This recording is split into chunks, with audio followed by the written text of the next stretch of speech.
Welcome to Retro Fanfic Retrospective, the podcast where we dredge up old fanfiction and expose it to the cold, harsh light of 2019. My name is Amato, and with me are... Tori. And Dom. And not just one, but two other guests tonight. Oh. Yeah, we're here. We're encroaching on all the podcasts, Amato, I guess. the voices are back. Where are they coming from? Well, I see those shadows on the wall over there. I'm Yasha, and I'm here with Vanna. I'm very pleased to have Yasha and Vanna here from, the internet. It's the internet's Yasha and Vanna. We are empty movement. Yeah. Together they are Utena empty fan movement, site. which was and is the big Utena site on the internet, and was and no longer is the big Utena forum on the internet. I think you closed that out a little while ago, right? Yeah, It's now a static backup, but now we are a Discord. So Yep. trash still thrives. trash still thrives. That's a good tagline for the Discord. It is really. What is it named now? What's the Discord name right now? Daddy's little Discord. Daddy's Little Discord. Delightful. Can we make that more Utena-y? Daddy long Discord? No, this is No, this is due to everybody calling musical Akio Daddy. I didn't start that. I want that noted for the record.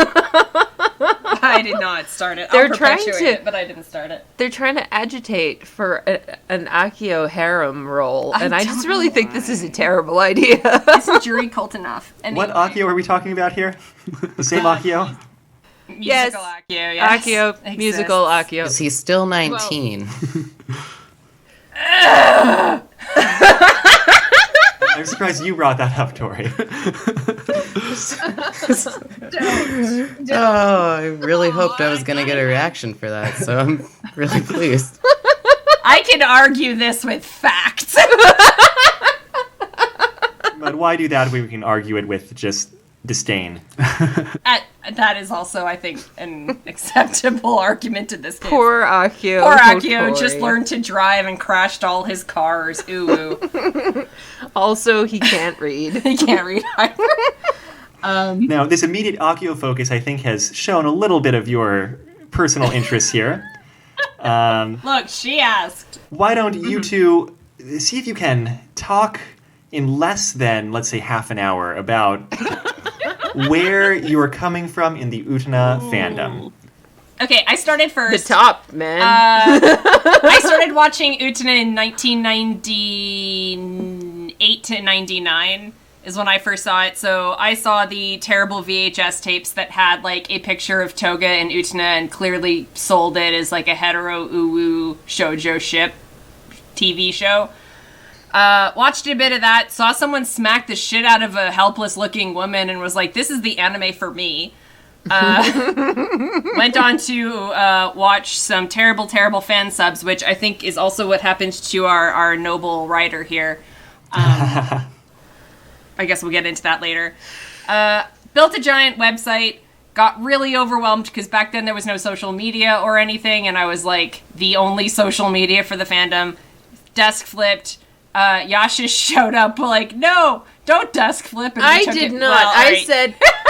said it's Good a good for thing. you. It's a good thing you recognize that this is too much for you. I hope that putting This it is a down will ploy give to you begin some with. freedom. That was a ploy to begin with. That Anyway, was she not took a over the site ploy. with me. We built a forum. We've kind of just run the shit since. We've met people. We've had a blast. We went to Tokyo with a bunch of people. I last thought we year. were done, and then the 20th anniversary happened, and then there were perfumes, and I'm like, wow, this is amazing. What a send-off to 20 years. And now I've gone to Japan twice to see anime musicals.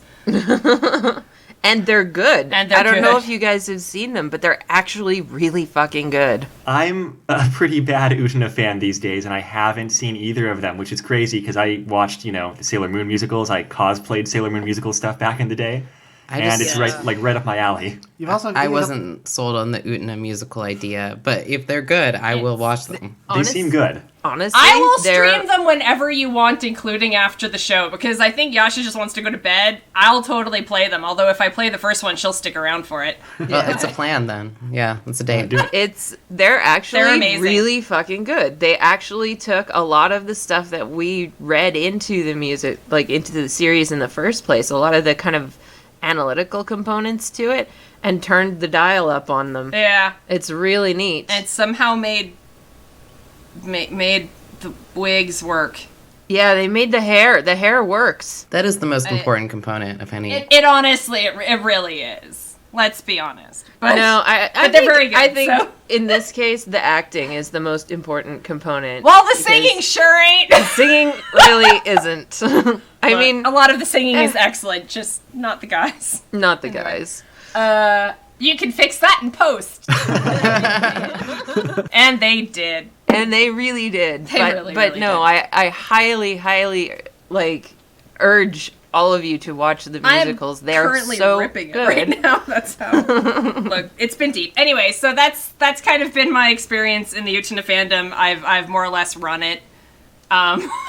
Lots of traveling, With lots of traveling and meeting up and hanging out with cool people like Amato. yeah, Yeah. it's been a blast. So, and I married this one over here. I ended up bisexual because of Utena. It made me bi. Yeah. So I guess, Oh, yeah, that turned out that way. yeah. Utena made me gay too. We should start a club. Oh, there is a club. It's called the Utena fandom. There is nobody in this fandom that isn't in some way in the quilt bag. I think I know like 2 cis straight people in this whole fandom. What are they doing there? Get them out. Well, I was saying I'm one of them. Oh, sorry, Amato. I totally forgot. And Saderize is the other. Straights are allowed. Straights are are allowed. Straights are valid. Everybody is allowed. You know who's not allowed? TERFs. TERFs are not allowed. Yes. No. That's the quickest ban Yeah. on our Discord is TERFs. Yeah, 'cause that if they're- guy that if was they're just actually crazy, saying Akio then- was L. Ron Hubbard. Yeah, that was pretty funny. That was wild. Anyway. Oh, I was being sarcastic earlier, saying like trying to do it quickly, Yeah. but that was actually extremely concise for your Utena fandom history. We did our best.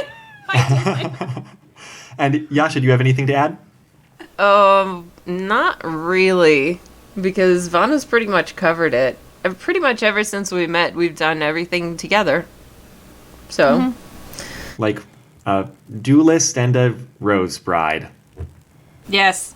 except neither of us are a rose Either, bride. really. That's just as well. Like a duelist and their rose. Which We one of try us to knock gets each the- other off. No, you're trying to protect your rose. That's the never. Wait.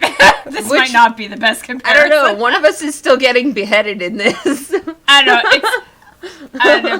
Panda went with the "We're the Shadow Playgirls" thing, which is probably better than walking around being like "LOL, Akio and Touga, LOL," even though we do kind of run the fandom, so I suppose Yeah. that tracks. Anyway. Anyway. As for me and you, Tana, no, not that. That's another podcast. As for me and you, I was just checking my email, and I've been in touch with you for 14 years now, Oh yeah. which Yeah. is pretty crazy.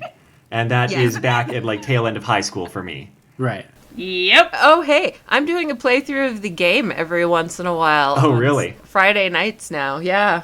Yep. How's it going?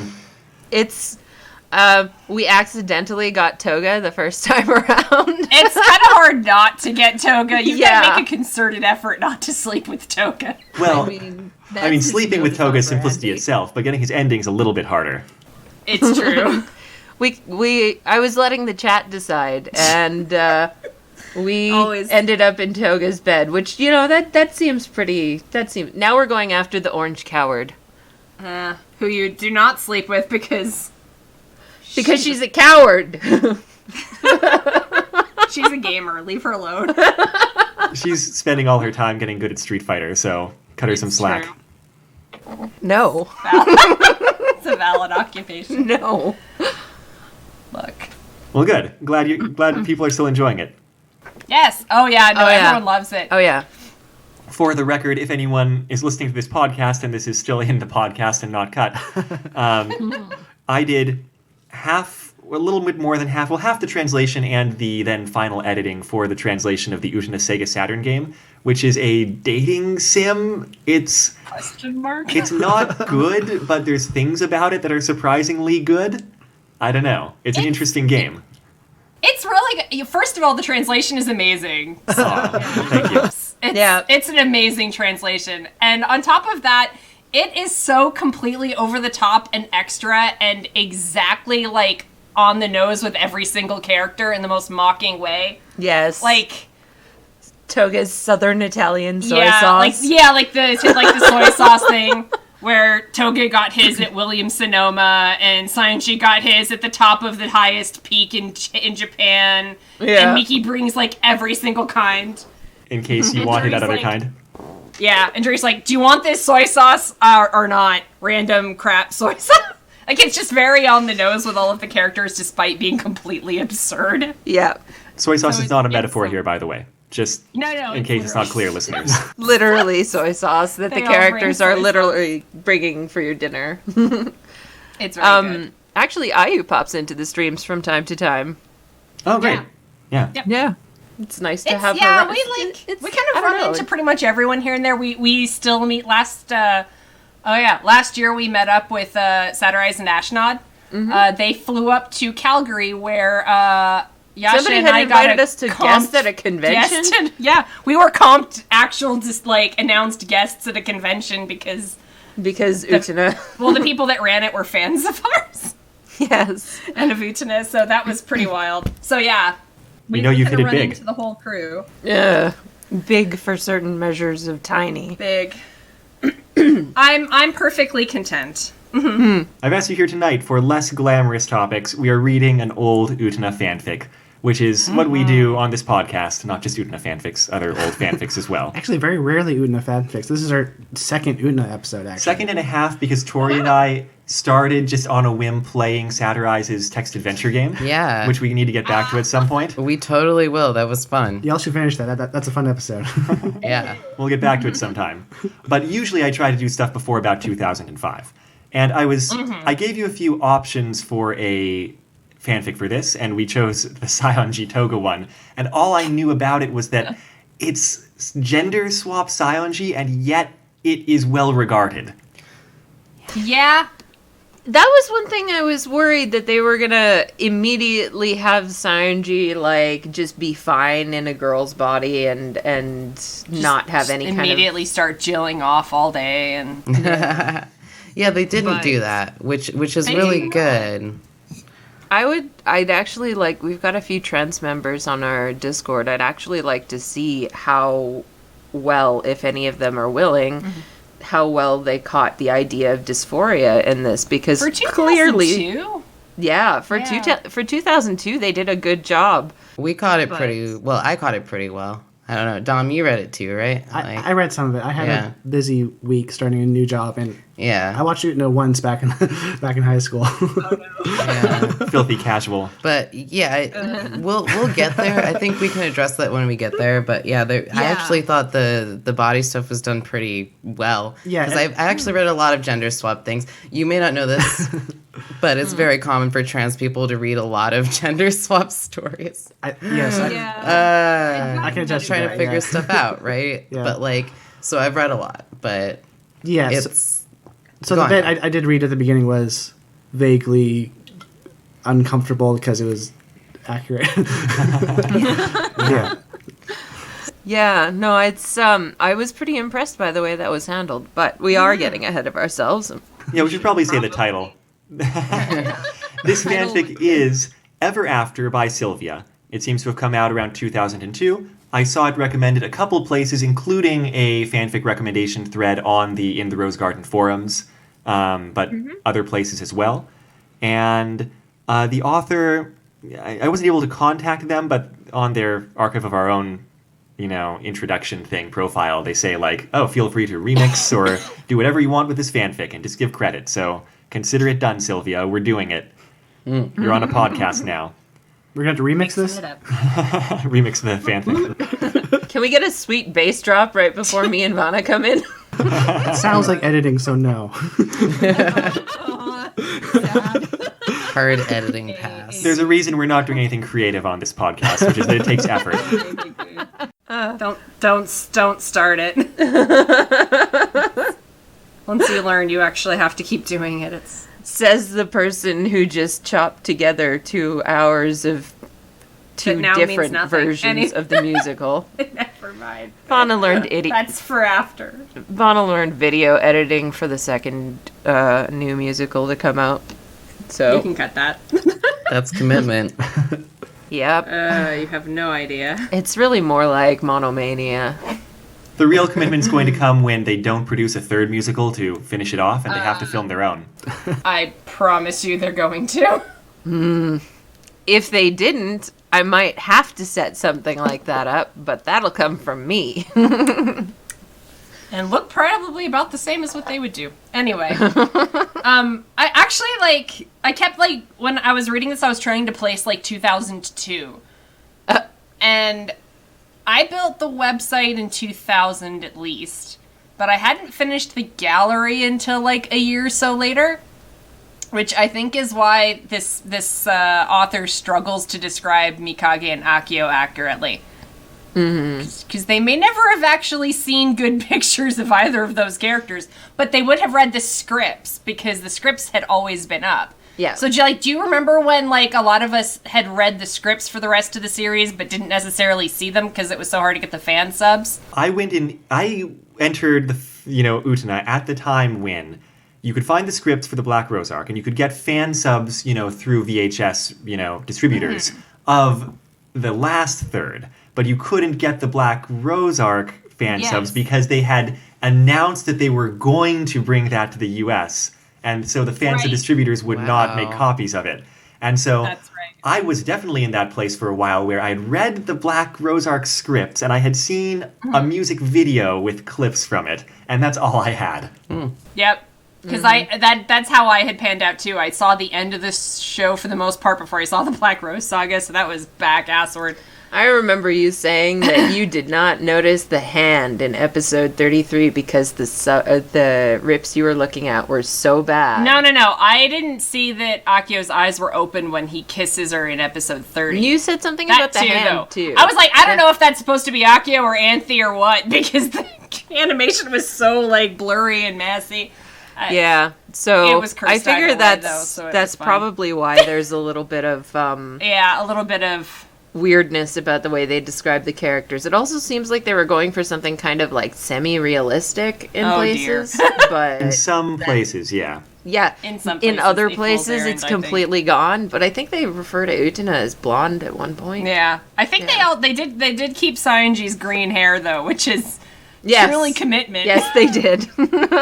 Yeah, I didn't come to Utena until I was in college, which was 2009. So I didn't have that experience of having to search for this information. I just watched it on YouTube. So this enlightens me to the fact that in this fanfic, and it's a little later on, and so we'll get to that, Akio does show up and they describe his hair as platinum blonde, which just it blew my mind. I was like, what are you talking about? It's clearly purple. It's very purple. So I'm glad I have an explanation for that now. It also explains the monkey mouse thing, because the monkey mouse thing, even though Choo Choo is clearly a fucking monkey, okay? He's clearly a fucking monkey. There was this big thing in the fandom, is he a monkey? Is it a mouse? Is it a monkey? Is it a mouse? I'm like, where the fuck are you getting mouse from? Where It's is a the mouse purple coming monkey. He says chew is one thing. Yeah. And that's the mouse noise. And Look, he's small. the Japanese fandom was the same way. Remember that, Kochikame chapter that I translated randomly? And one of the, little ongoing things is the main character gets dressed up as Choo Choo by, the overbearing detective person. And he keeps saying, I'm a mouse, right? And he's like, no, you're a monkey. Well, that's and the it's joke. come over Yeah. here, Choo Tai. It's like, so I must be a mouse. No, you're a monkey. You're a monkey. Yeah, the joke is that he's a monkey who acts and kind of looks like a mouse. But yeah, guess. anyway. Yeah. But I mean, he shows up. He's got like bananas. We're in place of the twirling roses on the screen. You know when they introduce people in Utena and they've got that framework. He's got bananas at the corners of the framework. You know, so-and-so has like a white rose, someone will have a purple rose. Yeah. I don't know. I just never got over that. Records or something. Now, I've been complicit, but I'd like to point out we are 0 words through the fanfic. Yes, okay. Fine. So let's go over the first word. The first word is anthe, That sets the tone, right? right? Yeah. So jump in after me, but this fanfic is starting really, really out of episode 10. And so the whole, like, weirdo castle falling, Saionji getting expelled deal is where this is picking up from. Actually, I thought this was kind of, like, well written. Yeah, it's that the first chapter is pretty much a review of that entire event from, like, Saionji's point of view, which is, you know, the only one anyone cares about, in my opinion. I think the author does a good job in Saionji's point of view there of being like, he was totally out of his mind there for various reasons. Like, Yes. you know, partially because he's Yeah. a little barely restrained bundle of emotion to begin with, but for other reasons as well. Yeah, the author actually does a really good job of making Saionji sympathetic. But, like, let's go through the events of this, like, first, and then we can talk about that. Okay. Well, you mean the events of this first chapter? This first chapter, yeah. Well, it's like they were saying, kind of describing the whole, like, castle falling, and then he attacks Utena with a sword and hits Touga, and he's like, oh shit, that's no good. But it's a setup. So, like, the whole thing in the setup is that in that episode, Saionji gets a letter from Ends of the World saying, I guess if you yeet off with the Rose Bride tonight, go up to the castle, it'll come down, and you'll have stars and joy and everything you want and something eternal. And it's clearly Touga that writes this letter. It's a punk out, shows up, stuff happens, and the castle falls on his ass.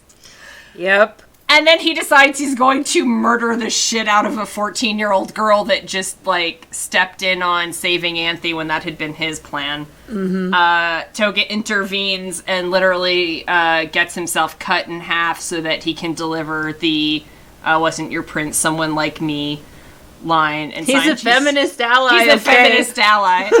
Touga's a feminist ally. Appropriately, I think, at that moment, immediately gets mad at Touga because he knows, like, oh, I just got played.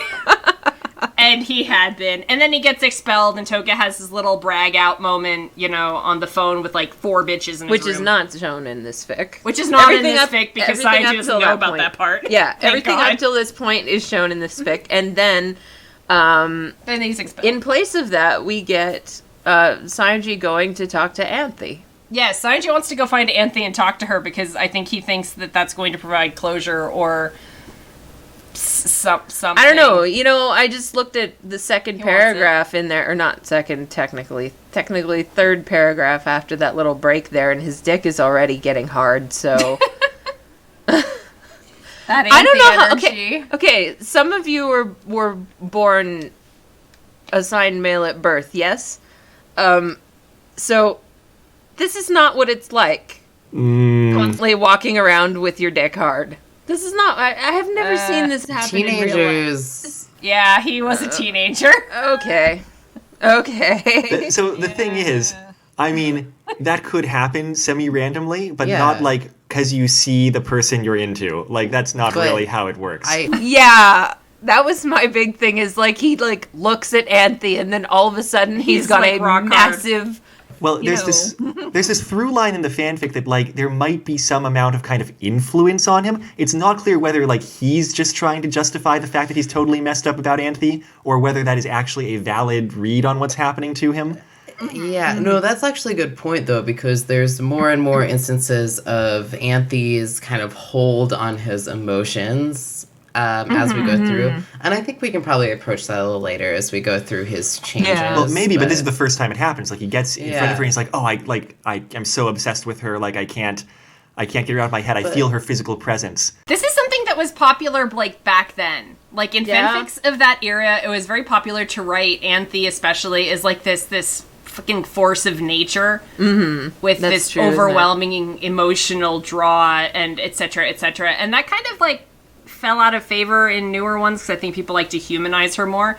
But, like, the way he describes being around Anthe, it's not so much that he's around a girl he's really, really into, but he's around, like, a fucking black hole sucking him in. Like, he's just really... There's, like, a metaphysical or Yeah. mystical quality to it. I see this as a justification for Saionji's behavior that ultimately could make him into a sympathetic character. But I think we'll get more towards that. Well, I mean, we can also jump around a little bit because while we're talking about it, the interesting thing about that isn't that they do it with Saionji and Anthe. It's that he does come into physical proximity of Akio once, and he has the exact same reaction. Yeah, it And- does. Well, well, I mean, I know it's Akio, but I mean, I think that's the point, right? Like, They're both forces of nature kind of thing. and I think that is how the author uses the like mystical power that Anthe and Akio possess to kind of make it so that Saionji's behavior towards Anthe, is somehow not his fault. or not entirely his yeah. fault. Not entirely his fault, which is actually kind of my complaint about this fanfic. But we'll get to that, I think. It comes up later. We've seen this in fanfics before, where when you choose a character as a main character who does something reprehensible all the time, the authors kind of have to deal with it somehow to make them be a protagonist that you can read about. Yeah, without just hating. Right. Yeah. And, to be fair, the author does a good job of making it so that Saionji is... Yeah, like the logic lines are all there. It's not an unreasonable reading either. Like, Yeah. I mean, you can definitely draw that from the text, so it doesn't feel like that out of nowhere. It's just, like, reading it now, it feels like a style decision from that era almost. Yeah. But it Yeah. does kind of make sense at the same time. I do think I would have liked to see Saionji just be his crazy-ass self for no reason aside from being crazy. Yeah, I mean, that's how I always read They make him much Saionji, more but... sympathetic. Yeah. Yeah. Well, Yeah. The other thing that happens at the end of this scene is that Anthe reaches out and touches the back of his hand, and he notes, like, that's really weird. She has never, ever touched me without prompting. And, she says, cheer up, Saionji-senpai, just to twist the knife, before Utena, jumps in and is like, what are you doing with Anthe? Stop being Saionji near Anthe. Great Rita motto. Yeah. Which, I mean, fair. Yeah. Saionji alternates between calling Utena the Tenjo girl and the Tenjo chit, Oh, well. which I don't know what yeah, he chit was- means. Oh, but I mean, I do. Okay. Is But it English? It's like It is English. It's archaic. I know that. It means like a young girl, or you can use chit for. It's extremely condescending. This is something you would say about a child. And so we may as well say that here. Overall, I think the writing's really good. But the author has Saionji use that word specifically way too much. Yeah. Using something archaic and misogynist is in character. But you can't say it as many times as Saionji does in this story. He actually, basically refers to Utena as if that's her name, is the chit. No, well, she's not the only one in this story. No, he rolls through chit a few times, including, I think, male characters. so- Wakaba. Yeah, yeah. it's not a I get why, specifically, though. Because, like you said, the archaic, insulting language fits him. I know that's kind of how he speaks in the Japanese, and, we've discussed how to try and portray that, with Nozomi, and such. But chit doesn't feel like a really good... It's not. He's not British. It's It makes him been- sound British to me. It's been used too much in too short a space. Like if it Yeah. had been sprinkled throughout It would've been instead of fine, glomped in there, Yeah. then it would have been fine. Just bukkake all over this. But no, it's that specific word did get used a lot, and I kind of eye rolled whenever I saw it in the later bits. I get the intent. I don't know that it worked, but definitely it's got that whole energy of him trying to minimize the value of others because otherwise he's worth less. Yep. Sad Saionji thoughts. Look, at least we're not into the depressing Touga. There thoughts there yet. was actually I can't remember if it's this chapter. I'm kind of looking for it or not. Yeah, it is. Kind of near the end, Saionji definitely is about to haul off and hit Anthe. Yeah. And does stop himself, which I guess we'll call personal growth. I mean, Are you sure? but at that point in the fic, I was getting to the point where I'm like, okay, if he doesn't try to hit somebody, this is not come on. This is not really his- Saionji if he This is doesn't his slap land. a Let's be defenseless honest. woman. He's not a great person on this, and they did actually address it, and I thought they actually did pretty well balancing how does wanting to hit someone from the inside of the person who wants to do the hitting's head look like, and also keeping him sort of sympathetic. but that also gets tied into that there's like this, mystical quality to Anthe's draw, and that she mystically makes him want to hit her too, I guess. Which makes me wonder why he didn't try to hit Akio, but... I kind of have the confidence in her that she would be able to make anybody want them to hit her without any kind of mystical powers. Yeah. Anthe is a bitch. I love her. She's a strong female. At the end of that section, there is the line, "At least he knew he only imagined the hint of a malicious smile that had seemed to be playing on Anthe's lips, because Anthe did not smile like that." Of course not. We've got a stage appearance here of Anthe's malice. I think I'd already written Anthe's malice when this came out. I think the author probably read Anthe's malice. That essay. Yep, That's the essay still a that freaking changed meme. the fandom. That's still a meme. A praise for the author that they get the character motivations. Of just fucking with people she does not Yeah. like with magic. Yeah, I mean, Yeah. totally accurate. Man, I wish I had magic. Would you turn someone into a cow? An evil bitch. A cow? No. Maybe. A cow's hard to take care of. Probably something smaller, like a squirrel. Would be good. Yeah. I'm thinking Yeah, squirrel. squirrels are cute. Or like a monkey mouse. You can't eat squirrels, though.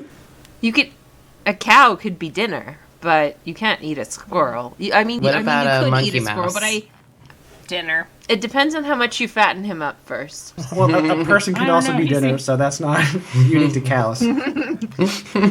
Well, that would be kind of rude, though, don't you think? You turn a human into a cow, does it become not a person anymore?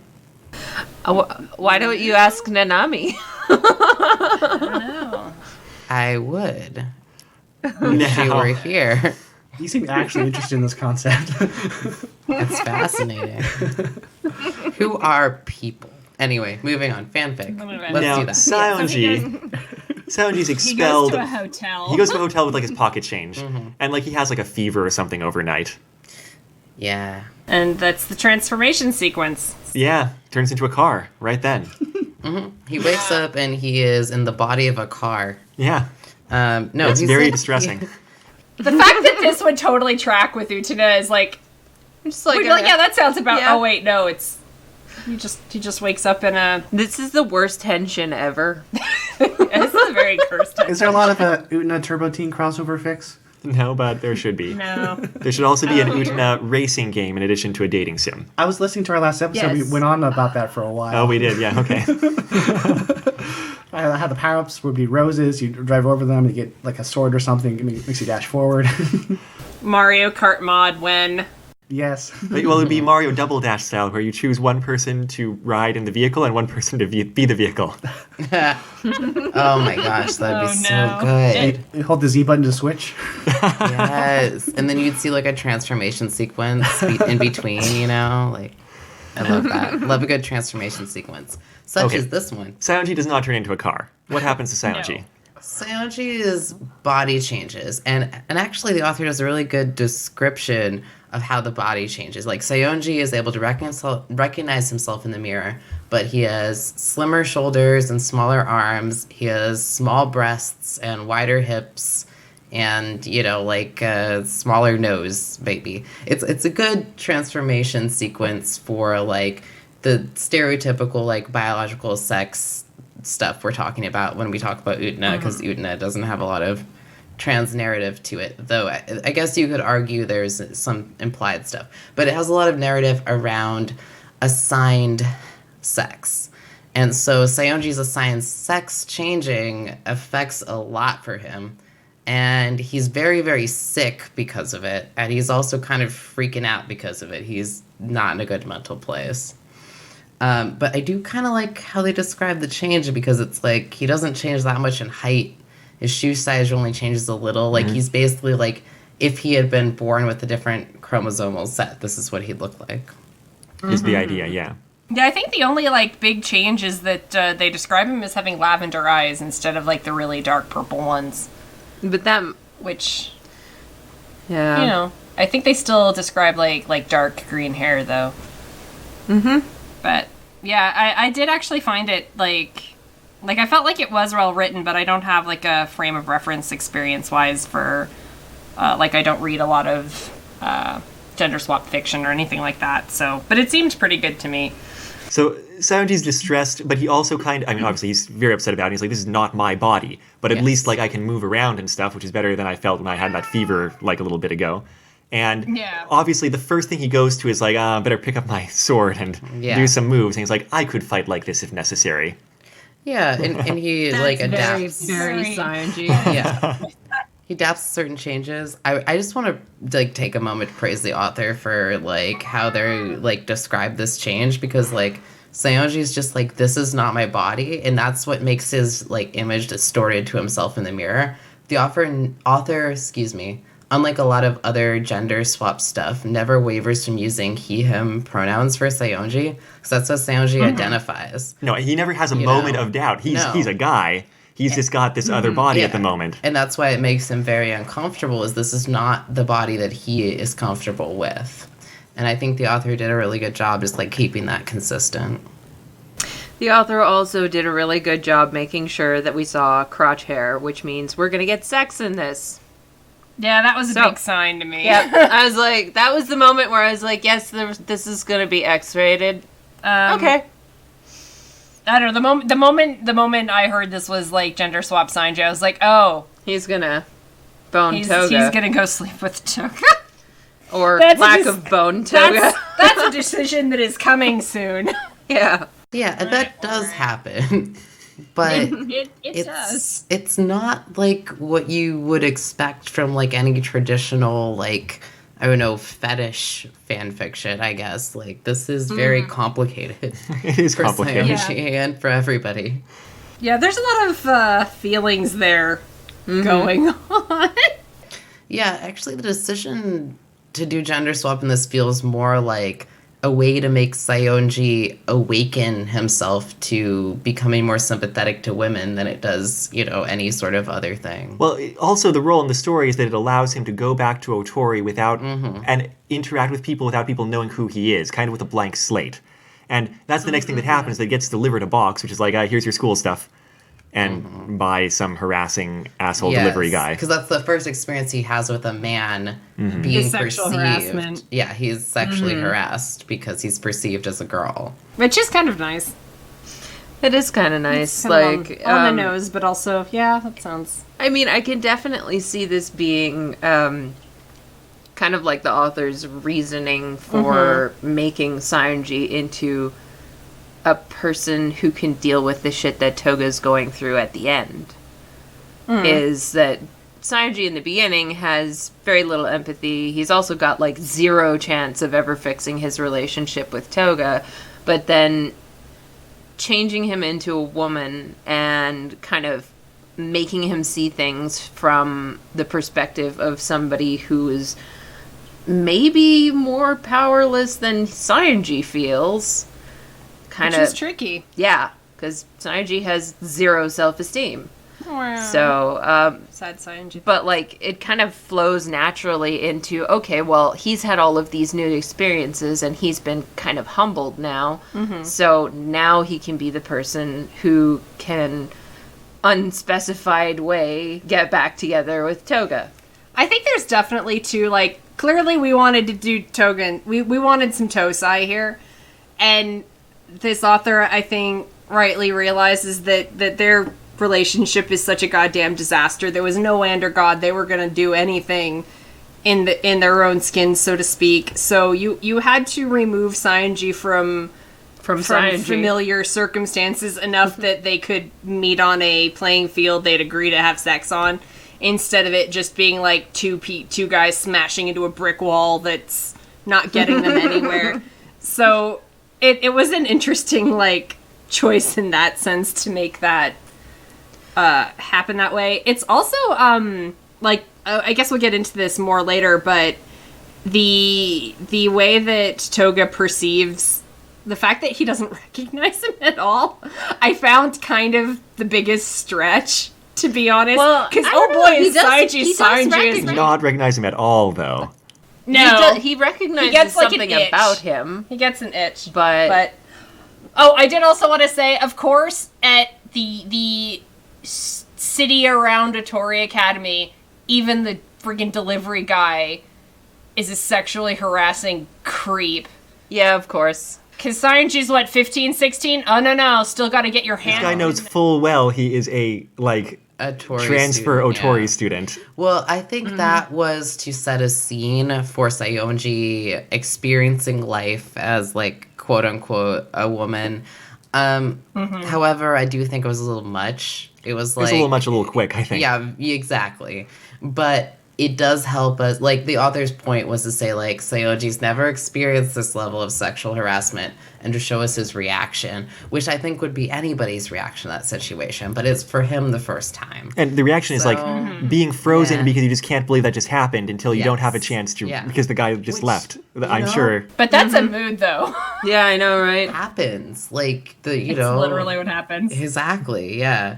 And so I do think the author had some personal experience with this. I just think it was a little forced to put that It's a little so forced. quickly. Definitely. But it is very on the nose. The whole sense of It's super common. You think when you're thinking about that sort of thing happening that you would turn and smack the crap out of them or scream at them or something. And in reality, you just kind of stand there fucking really? Honestly, I've only now gotten to the point where I'll start yelling at people for shit like that. Yeah. Because I've just gotten, it's not a surprise anymore. It's You just kind of stand there I a couple can't. of weeks ago, somebody was doing the drive slow and yell things while I was walking down the street, and I just started screaming at him for one. Yeah, I did the screaming back at people for a couple years of my life, and then things settled down, and I was oh, I'm gonna try just to ignore stuff more, and just slight tangent. My favorite memory ever is my ex-girlfriend. Some guy on a bike was harassing both of us, and she went to the dumpster that was right next to us and pulled out an oar and chased the guy on the bike down the street trying to hit him with the oar. And it's my favorite memory ever of us being harassed together, because we were all the time. And yet I have to wonder Iconic. who was throwing Yeah. away a boat. I don't know. And, at first I was you're amazing. And she was well, I did know the oar was in the dumpster. But I was still. It's very Beautiful. nice. Do we know how the author identifies? No, I do not know. Oh. Don't know anything about him. I'm just kind of The assuming name that the author is has. Sylvia. I mean, we can guess. I mean, not that we know, but we could guess female. But no. In 2002, I would say probably a safe assumption. In 2002, yeah. Yeah. They may no longer identify as female, So, but yeah. they probably did back then. However they identified, it's the experience of harassment is entirely based on how people perceive you socially. So Yeah, that's True. why I Yeah. was wondering. yeah, It was the good name scene. Sylvia. Yeah, I think I do agree. Indicates that they have. I also combining it with the text experiences they have experiences with, or indicates they have experiences with harassment. So. Well, we've Yeah. got to move on. In addition to the uniforms, which obviously Saionji totally hates, he gets, all his admission papers and ID with a fake name. It's Yoshitoyo Sayuri. We'll probably say Sayuri in English. Was this before Memoirs of a Geisha came out or after? I meant to look that up, but I don't know. Saw that movie Yeah, the book. when I The was book. about. Oh, the book. 2005 big, is the movie. The movie came out Okay. right after the book, a year after, 2 years after. The book got published in 97, the movie in 2005. so yeah, this person read Memoirs of a Geisha. Yasha's also written a character by that name Yes, right around that time. Yeah, right around that time. So as I'm a kind of gift for Vanna. And I It's was not reading like the this. book, so I just snatched the name. But I do remember a period in fanfic where every main character, OC, was called Sayuri. It was the hot name to use. Mm-hmm. Although I guess it does follow from Saionji well enough. It does. But I just maybe an aside, who knows. I was reading this whole section about this literally sweetly packaged new identity, and I just had this mental image of Akio and Touga giggling and baked making this new identity. Well, it's not Touga, and Akio's actually surprised by this whole situation, not. so it's know. Anthe. It's Anthe. But I didn't know at the time that's because I was I swear to God, this sounds like something Touga and It's the Akio do Otori well. Academy Witness Protection Program. Yes. Well, true to form, Saionji, for one thing, does not spend a single moment wondering who set this up. And for a second thing, his main thought is like, for half a second, he's like, well, I'm just going to go back to Otori, and even just being near Anthe is enough. Yeah. But that only lasts about 30 seconds before he's like, I'm probably going to get back into dueling. Like, I'm definitely going to duel someone at some point. Just really takes that assumption right down the drain where it belongs. But yeah, no, he doesn't question anything, but I've always felt like Saionji is that fool that kind of knows he shouldn't. Yeah. Like, this is where you don't look a gift horse in the mouth. Even if that horse is about to run you over. Kind of bizarre because he's very unhappy not having his own body, which is kind of the experience of dysphoria we've been talking about, is like he looks in the mirror, and actually the descriptions are crazy. Like, there's one point where he says, when I look in the mirror at first, I see this attractive young woman and I accept it. But then as soon as I see it as myself, the images distort and merge together and become really grotesque. However, which is a great description of dysphoria, not gonna lie. However, it's like he also has this opportunity. So in order to distract himself from what is essentially dysphoria and also lack of identity, not having himself as, being Saionji anymore, he just throws himself into kendo and going, back to school and all of this. Mostly the kendo club. At one point, he's kind of like, I'm probably in some level of shock, but that's a good thing because it's clamping down on my other emotions and letting me go do kendo or whatever. I'll just roll with that. Yep. Oh, but yeah, when he gets to Otori, the first thing that happens is Wakaba sees him and runs after him and is like, oh, wow, you look so awesome. And did you know you look like this guy that I knew? And she says, and I should introduce you to my friend Utena and all that. And he's like, yeah, sure, great. I'm going somewhere else now. But it sets up this thing where Wakaba has an immediate friend crush on him and is trying to be friends with him because she likes super cool people and people who look like Saionji, I guess. Yes. Also, that whole "you're so pretty" Curly and all hair of that trash. kind of thing Yeah. comes directly after him calling the uniform a humiliating travesty. Which Which to is, be I don't know, fair, that tickled me. To be fair. Yeah. I did find that interesting that he didn't like the uniform to begin with and then realized how much he didn't like the uniform when he had to wear it. It's like, yeah, that's right. It's awful. If that was his first, oh my god, I have to wear this, that was another moment of realizing what it's like, to experience misogyny. This uniform fucking sucks. Come on, let's be real. Nobody wants It's to wear true. that. Yeah, we all want No. bigger shoulders on our uniforms, right? Ugh. That's what we all Puffier want. shoulders.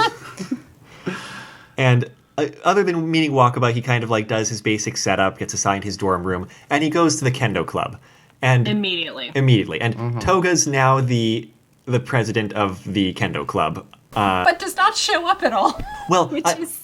no, that's 100% correct. I remember there's that point in the Utena game where if Saionji has disappeared and you go to visit the kendo hall, where your character goes and Touga meets you there, and he's like, sorry, no practice today because the president has disappeared and the vice president never shows up.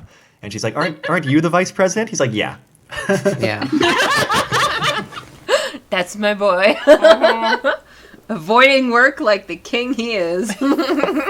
But it seems like other people are running the show. There's this one cool senpai type girl who's good at kendo who is oh, you look like someone who does kendo. Let's get you a boken or whatever you use in kendo. Well, because Saionji is confident enough to walk all the way past the Yeah. beginners into the experienced area. So they duel, and it's actually a pretty long description of the duel between the... It's very Yeah, long. it's But a really interesting one because he's adapting to his new body. You know what I found interesting about that? He shows up at the kendo hall and he's having this sort of oh god, what if I get recognized because of how I walk or how I stay, because he's stressing that how reading other people is important. So he's having this sort of mental oh no, how do I hide that I'm Saionji Kyoichi, the best kendo ever? and instead of going, maybe I'll start with the noobs and kind of try and blend in and get used to. No, I'm gonna go straight to end game like an idiot. right. This is the third best person in the kendo club after him and Touga. Exactly. So it's very, and that's also just Saionji is all hell going. I should. Nope.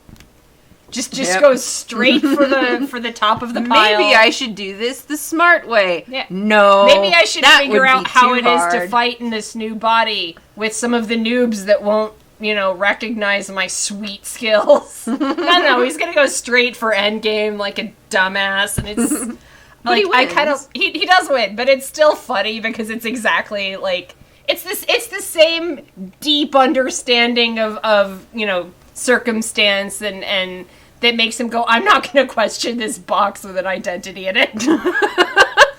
So what we're saying and I kind of loved it. This person has a really good handle on Saionji. It's very good. It's very Saionji. No, I can't not be the best, or at least I can't not try to be the best, and in Touga's absence it will actually pan out that I'm the best. And he's right, sadly. I don't think that does him any favors. But yeah, there's a very long fight scene which looked better researched than the appearance of characters that appear later in the series was researched. Well, yeah, it's interesting because the series Utena does not care about kendo or fencing, mechanically. And so it's interesting actually hearing someone who does care about it or seems to, or can fake it. And yeah, it's an interesting fight. He ends up kind of getting the edge when she tries to do something like kind of fancy that you kind of do when you're a little bit outmatched and trying to fake him out, and he sees through it and manages to win the fight. Yeah, and there's also several moments where he expects to do the right thing, but he is kind of defeated by his lower center of gravity, what he expects. Less arm strength than he's expecting. Yeah. The other thing he's annoyed about is that no one's talking about him in the kendo club, and he would be like, I just freaking got expelled like a moment ago. Yes. Well, and everyone's just like, oh yeah, Toga's our president. Our super cool president, that's Touga. And he's like, what's going on? It's great, though, because it enforces the idea that Saionji is, his insecurity, basically. Sure. Until he finally realizes... Well, Wakaba drags him in front of Utena and is like, meet my other super cool best friend. We'll all be friends, Utena. And Utena's like, yeah, hey, nice to meet you, whatever. And and Wakaba's like, doesn't she look just like Saionji? And Utena's like, I don't know, I never even met the guy. And Saionji's like, what? That's... Utena, man, why are you like this? Well, what's happening is it's the when you're kicked out of Otori, everyone forgets about you thing. Yeah. So... But also, she's just a spectacular dumbass. So. Yeah, Utena is... If anyone would be susceptible to that, it's Utena, right? Because it raises the question, what does Utena think happened that got her engaged to Anthe? But it raises the answer, Utena's not even going to spend 5 seconds thinking about that, because Utena does not think about things. Bold assumption to think she thought about this. She did not. She did not have enough fucks to give for Saionji that she would remember him. No, this is someone that spent several episodes watching a car zoom around the duel arena, and then, when she actually sees it outside of the arena, she's staring at it like, I think I've seen that car before. And it never clicks. So I'm not surprised that she totally forgets about Saionji, who she just, got attacked by 2 days ago or something. 3 or 4 days ago or whatever. That's the thing that makes me laugh. Not that, we fought before. It's like, dude, you just had this, huge climax of fucked upness in the arena at night with this Saionji guy, and you're like, who? I've never met him. What's interesting to me is that Wakaba remembers him because she had a crush on him, right, and sent him a letter. But so did other people, and other people don't seem to remember him. People with a strong emotional attachment, I guess, because Touga shortly after this does see him walking through the hall and, from behind, runs over, kind of pulls him aside, and Saionji turns around and is like, what the hell do you want? Who are you? He's pretending not to know Touga. Which is also weird because, he's obviously wearing the girls' school uniform, so why would he from behind think he was Saionji? Well, maybe Saionji's just walking down Otori wearing the girls' uniform. You don't know. And then he turns around and... I do have at least one doujinshi like this, or did before they scanned it. You know what that implies? That implies Touga thinks that Saionji would show up as someone who is male presenting in a girl's uniform to sneak into the school. That's a thing Touga thought might have happened. So what tips him off? Is it the boobs? Well, So they're not supposed to be that big, like, you know. I'm gonna guess. Yeah, the about face ruined it. Oh, yeah, it was, he it does was the say that lavender his face has eyes. changed. no, well, both yeah, of those things. There's like staring at Saionji, and Saionji's like, "Don't tear a friggin' girl's arm off." And then there is the line, Toga's gaze slid downwards and as the though pulled on a voice. string, gravitating to Saionji's chest and staying glued to his breasts. Don't tell me you've never I seen feel any like before, it's kind of Saionji said. mean. Toga's a little better at this than that. Well, he's Yeah. totally thrown, and Saionji just like, Yeah. attacks him verbally, and then Touga like, "Oh, pardon my unforgivable rudeness. Please let me seduce you." I mean, Which, you know. that's what he do. God. You know what? This is right around where I realized this was actually episode 10 because he hadn't gotten owned by Utena yet, so he's still in full on I have my shit together. Yep. Like, okay, Touga. Okay.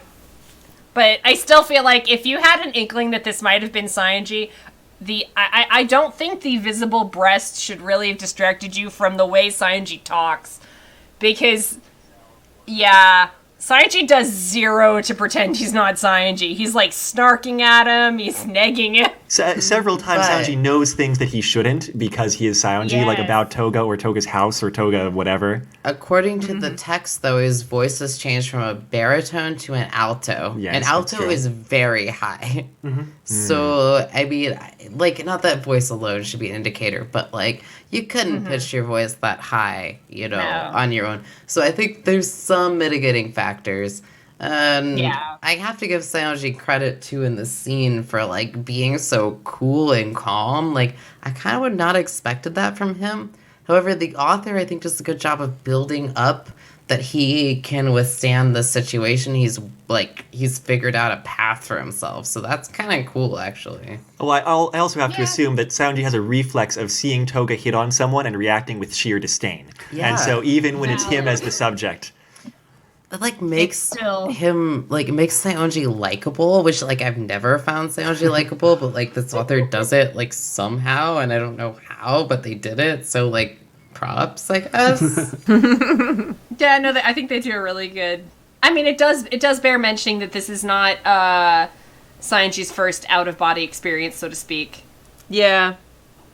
He did body swap with Choo Choo. Yeah, he's been a monkey mouse. and his first reaction was also to practice kendo, so it tracks. That actually is such a good point.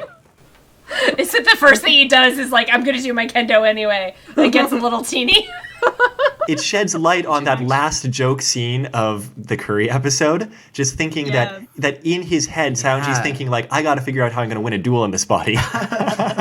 It kind of it works. This was a good fanfic for Saionji for me because it helps me to understand that he's very single-minded. It's yes, I must practice kendo. But that's not always in a bad way. Yeah. Yeah, because he is very single-minded, but this is the thing that grounds him and centers him, and he does know to go to that. Yeah, the So it author is does a kind of good job. Yeah. Yeah, it makes him seem like someone who might conceivably be in control of his actions if he wasn't under the boot heel of Anthe and company at all times. So If he was in a better situation. Yeah. Now, before the kind of main Touga Saionji stuff kind of really kicks off, we've got a shadow play. And I've got to say, they found a good way to do a shadow play in a text format. Because you don't want to just say, oh, there were shadows on the wall. Where were they coming from? But instead, it's voices from behind a door. it is, and I like that Saionji is able to see it.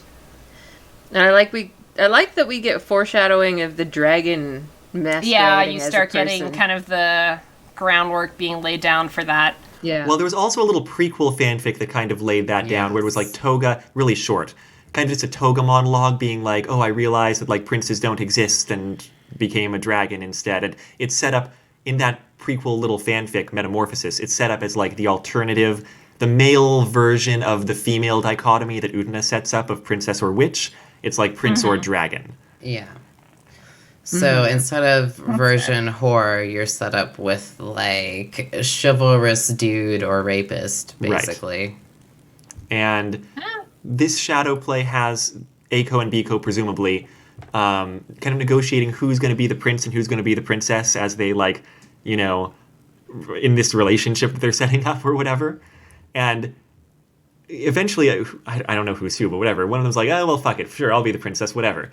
But then the other one who is now assigned the prince role is like, oh, but if I try to become this person's prince, they're going to see that, like, actually I've got these, like, wolf ears, I'm some kind of werewolf or whatever, very fairy tale.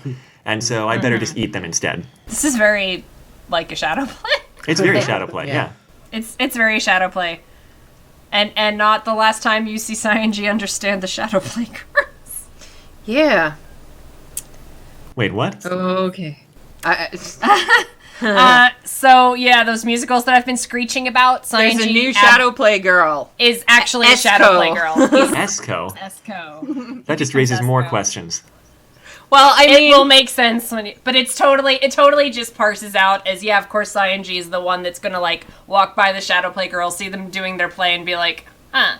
I can also do this. And then walk away, like, well, doesn't he even say something like, okay, well, nothing important happens until after the shadow play, so I guess I gotta do it myself? Pretty much, yeah. Yeah. Yeah, at one point he does that. It's- But yeah, it's pretty so neat. That's very... It's that same reading of Saionji being one of the ones that's more aware of the...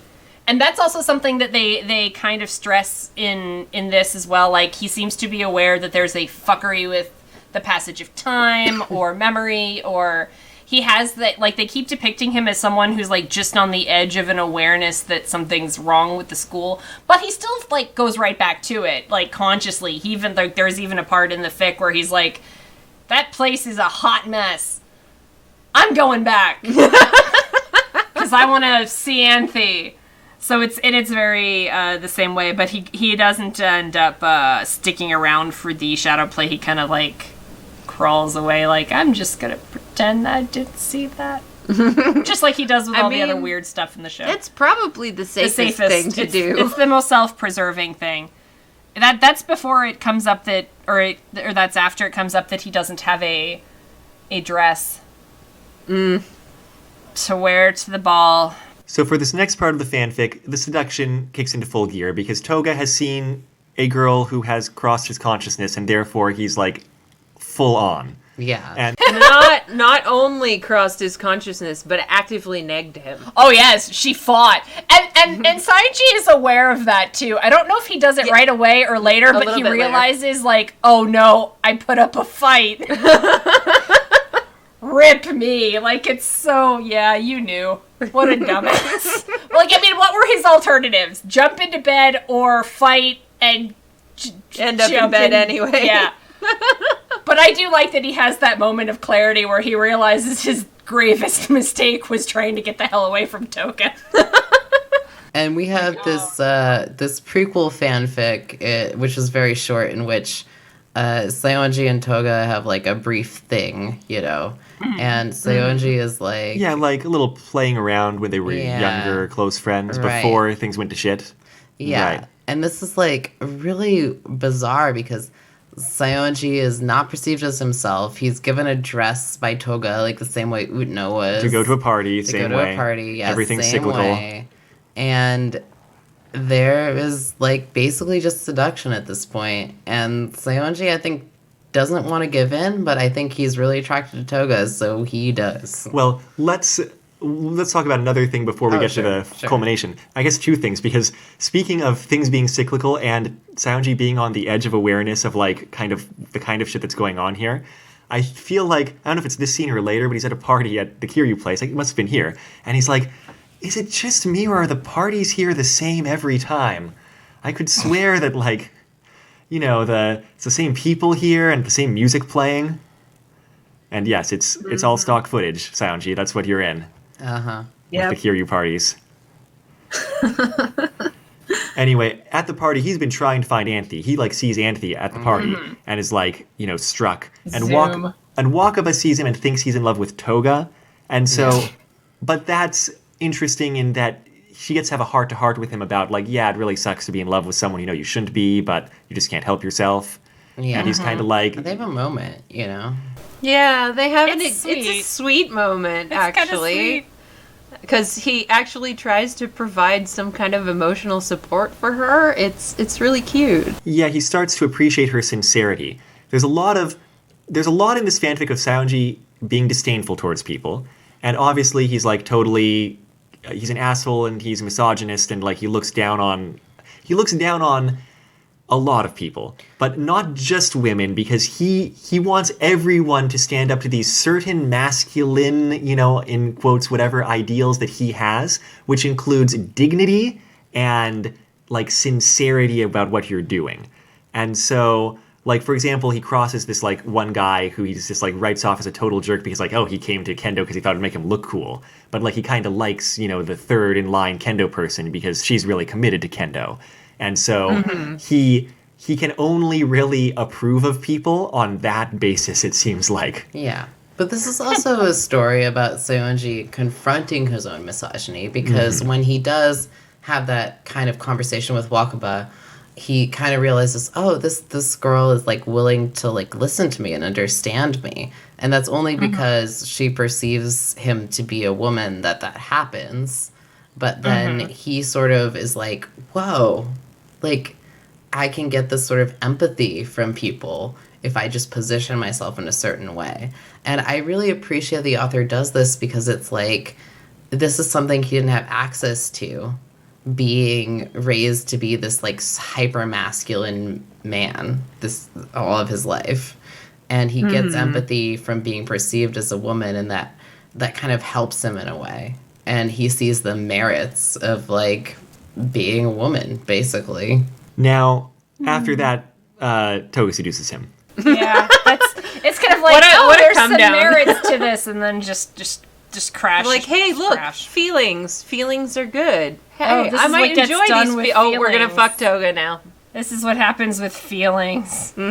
Sort of a mixed bag. Saionji does kind of, like, he has his good memories of Touga, even if he knows Toga's a total asshole and, like, they're not exactly close anymore. And Touga, he pulls out all the stops. There's a few times in this conversation where, like, I had to kind of take a step back and understand what Touga's doing. Because, like, he says things like, it feels like I've known you, like, my whole life. Like, your movements are really familiar. Or he says things like, I'm so glad, like, I want to talk to you. You're, like, different from everyone else, and I was alone at the party all night. And Saionji's like, you were surrounded by people at the party all night. And Touga was like, I was alone, even though I was surrounded by people. And he seems really serious. And I was like, mood. right. And for a moment I was like, is the author trying to say that, like, Touga is actually letting down his guard a little bit?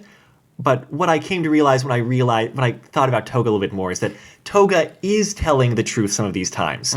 He is telling the truth to seduce Saionji. Yes. Like, he has no problem telling the truth at moments where that's the useful strategy for him. Right. And then other times he won't. Yeah. And like, as someone reading it, it's kind of like almost, I mean, the wrong metaphor, but like a boy who cried wolf kind of thing. Is at this point, even when he's being sincere and demonstrably sincere because this all makes sense, you still like, Yeah. this is some bullshit.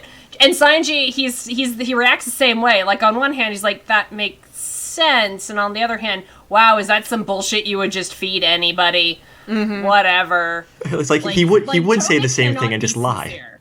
Yeah, totally. Like Touga's just built himself into this corner where he can't be sincere at all anymore because nobody believes him and they think it's a line. Just like in episode 36. Like, he takes Utena up into the arena and he's having this sincere moment, but you, Utena, and all people reading or writing that script were going, he's full of shit. Because at this point, Touga can't be sincere, and that's part of, like... And I think that's also part of the context of why, like, changing how Saionji is presented to him is being used in the fic, to be like, is he sincere under different circumstances? Check yes or no, and... in this scene, it's sort of a mixed bag because it could be both, and I think it's supposed to be like it is both. Yeah, but it's almost a little bit of like, poor Touga. He literally can't say anything now. There's nothing Touga does will ever be construed as sincere by anyone that knows him at all. I mean, maybe Nanami. Yeah. Yeah. A good, like, Maybe. kind of foil situation, because we're getting Touga as, like, I'm gonna be the prince, or I guess he decided to be the dragon, as we emphasized in the earlier fic, but I think we can get to that concept later. However, this is Touga being, you know, like, I'm going to get girls no matter what the cost. Whereas Saionji, having put himself in a different position, is kind of like, and Saionji's never really been the same as Touga. He's been pursuing Anthe specifically, not just girls. So we kind of see this emphasized very strongly. And then we also see, you know, him being like, Touga, I see you pursuing girls at all costs. That's never really been me. However, I've also wanted to be a prince in that sort of concept. However, him being lost in that concept and reverting to, hey, Touga, you're cute, and also being in the position he is, getting empathy from Wakaba and other people being like, oh, well, I can understand other people's feelings. So we have a really good, like, juxtaposition of Touga trying to use feelings as a manipulation tool, and Saionji being like, you know what, I see through all of this, but I still have these feelings and I'm going to act on them, which he does. And that action results in An extended sex scene. a very long A very long Very, sex very long. scene. You know, I can't say that nothing would be lost if this was about half as short as it actually is. Because things would be lost, but I think it would read tighter if it was much, much shorter. Womp womp. Yeah. Yeah. I mean, it seemed well written enough. I actually, like, I appreciated this was the best written sex scene that we've read and that I think maybe I've ever read in media. It was very long, and I don't think it needed to be this long, but it was, like, pretty, like, to me, accurate and, like, well described the whole way through. So there's that, you Yeah. know. Like, I'm it not is very saying well it's done. I'm not saying it's bad. I'm pretty much in agreement with you. It feels too long, but it is well written. It Like- feels like it takes longer to read than the sex would have taken to have. That's kind of Which- where I'm at too. Like, an editor would definitely have taken some of it to the chopping block, but it's still very well written, I think, and definitely doesn't fall to a lot of the, you know, yawning sinkholes that sex scenes and fanfic tend to end up in. Like, it does pretty well. And despite its length, it doesn't necessarily start to feel like indulgent and gratuitous. No, that's the weird thing is it doesn't feel gratuitous. It's just I don't know, Yeah. like in my editor brain I'm going, okay, you could have put those two sentences together and you'd still have the same meaning, but you would have lost a few words that were kind of unnecessary to convey the point kind of thing. It's all of it is there for a reason, and the author did one thing that I really love to see in fics or stories, like actual published stories that have sex in them, is that they use it to illuminate the characters.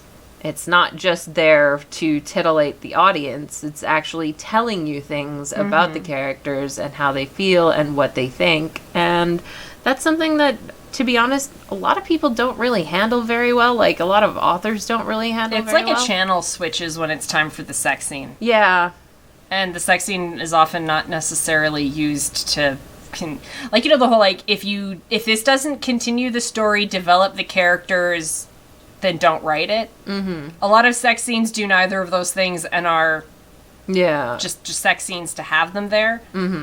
And this one I think does, and maybe that's why it doesn't start to feel gratuitous, is because it is informing you about the characters the whole time, which is good. I liked that about it. I agree in that sense. And I also think that, like, you know, a lot of sex scenes are really overdone. And this felt like, yeah, like, I can relate to that experience of having sex. Like, it's not weird or bizarre or, like, over the top or, like, yeah, like you said, just designed to be arousing in any way. It's just like, that's kind of what having sex is like. There you go. Now, my favorite thing about it is that once it's done and they've had this, you know, extensive, satisfying, emotionally connecting, at least on Saionji's end, like sex and, you know, falling asleep together and wake up in the morning. Touga's like, bye. Yeah, Touga's like, I'm out. You'll be late for class. Better get dressed. Get going. And Saionji's reaction is like, yeah, that was Yeah. going to happen. Yeah. That's about Yeah. what I expected. Yeah. Which I think is very on the nose for. Okay, actually no, I do have one major criticism of this sex scene. Okay. And Yes. I think I actually started screeching about this in the mod chat on the Discord because I was so like, oh, fucking please.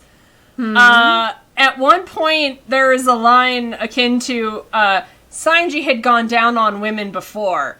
And I'm like, bullshit! Yeah. And I didn't believe that And either. this is episode 10. The closest thing he's gotten to pussy is something Nanami's tried to drown. Oh. I refuse to believe. And actually, they even like the author even describes Saionji in a way that makes me think, yeah, because like the way he talks about Anthe and things like that still come across as very I haven't done anything. Like earlier in the fic, like he just comes across as dumb virgin energy. And then out of nowhere is this line, he'd gone down on women before, and I'm like, oh hell no. If episode 10 Saionji has had any sort of sexual encounter at all, which he has not, it definitely didn't involve him giving it. I'm sorry. That's fair. I just- that is fair. that- I double taked at that That, too. like, I just crashed into a brick wall and had to, like, step away for a minute after I read that, because no. And the funny thing is, it's even no in the context of the fic, because everything around it otherwise is very... Saionji's a virgin, like, he's literally a virgin in this body. It's just so, like, give me a break. But, yeah, Saionji's gone down on women. Oh, yeah. So by episode 10. That was... He's a That very too. generous, giving sexual partner, as we would assume. Yeah, that no. I agree with that. I also, speaking of, the only other part I had to object to the sex scene was the virginity part. I buy that Saionji's new body hasn't had sex before, but it's like all of these myths about, you know, penetration and having to like tear the hymen, which it does not have to. You don't have to do that. Like, you can be good, especially because in the sex scene, Touga inserted fingers in Saionji before, so it's like you could stretch it out a little bit. Like, you don't have to cause pain, and that's my objection. So I do feel like they actually, like, I mean, on one hand, we still had to do the convention of it. Like, Yeah, I that know, is a pretty checking big off convention. that box, fine. But they do justify it. Because Saionji doesn't think to mention it and doesn't.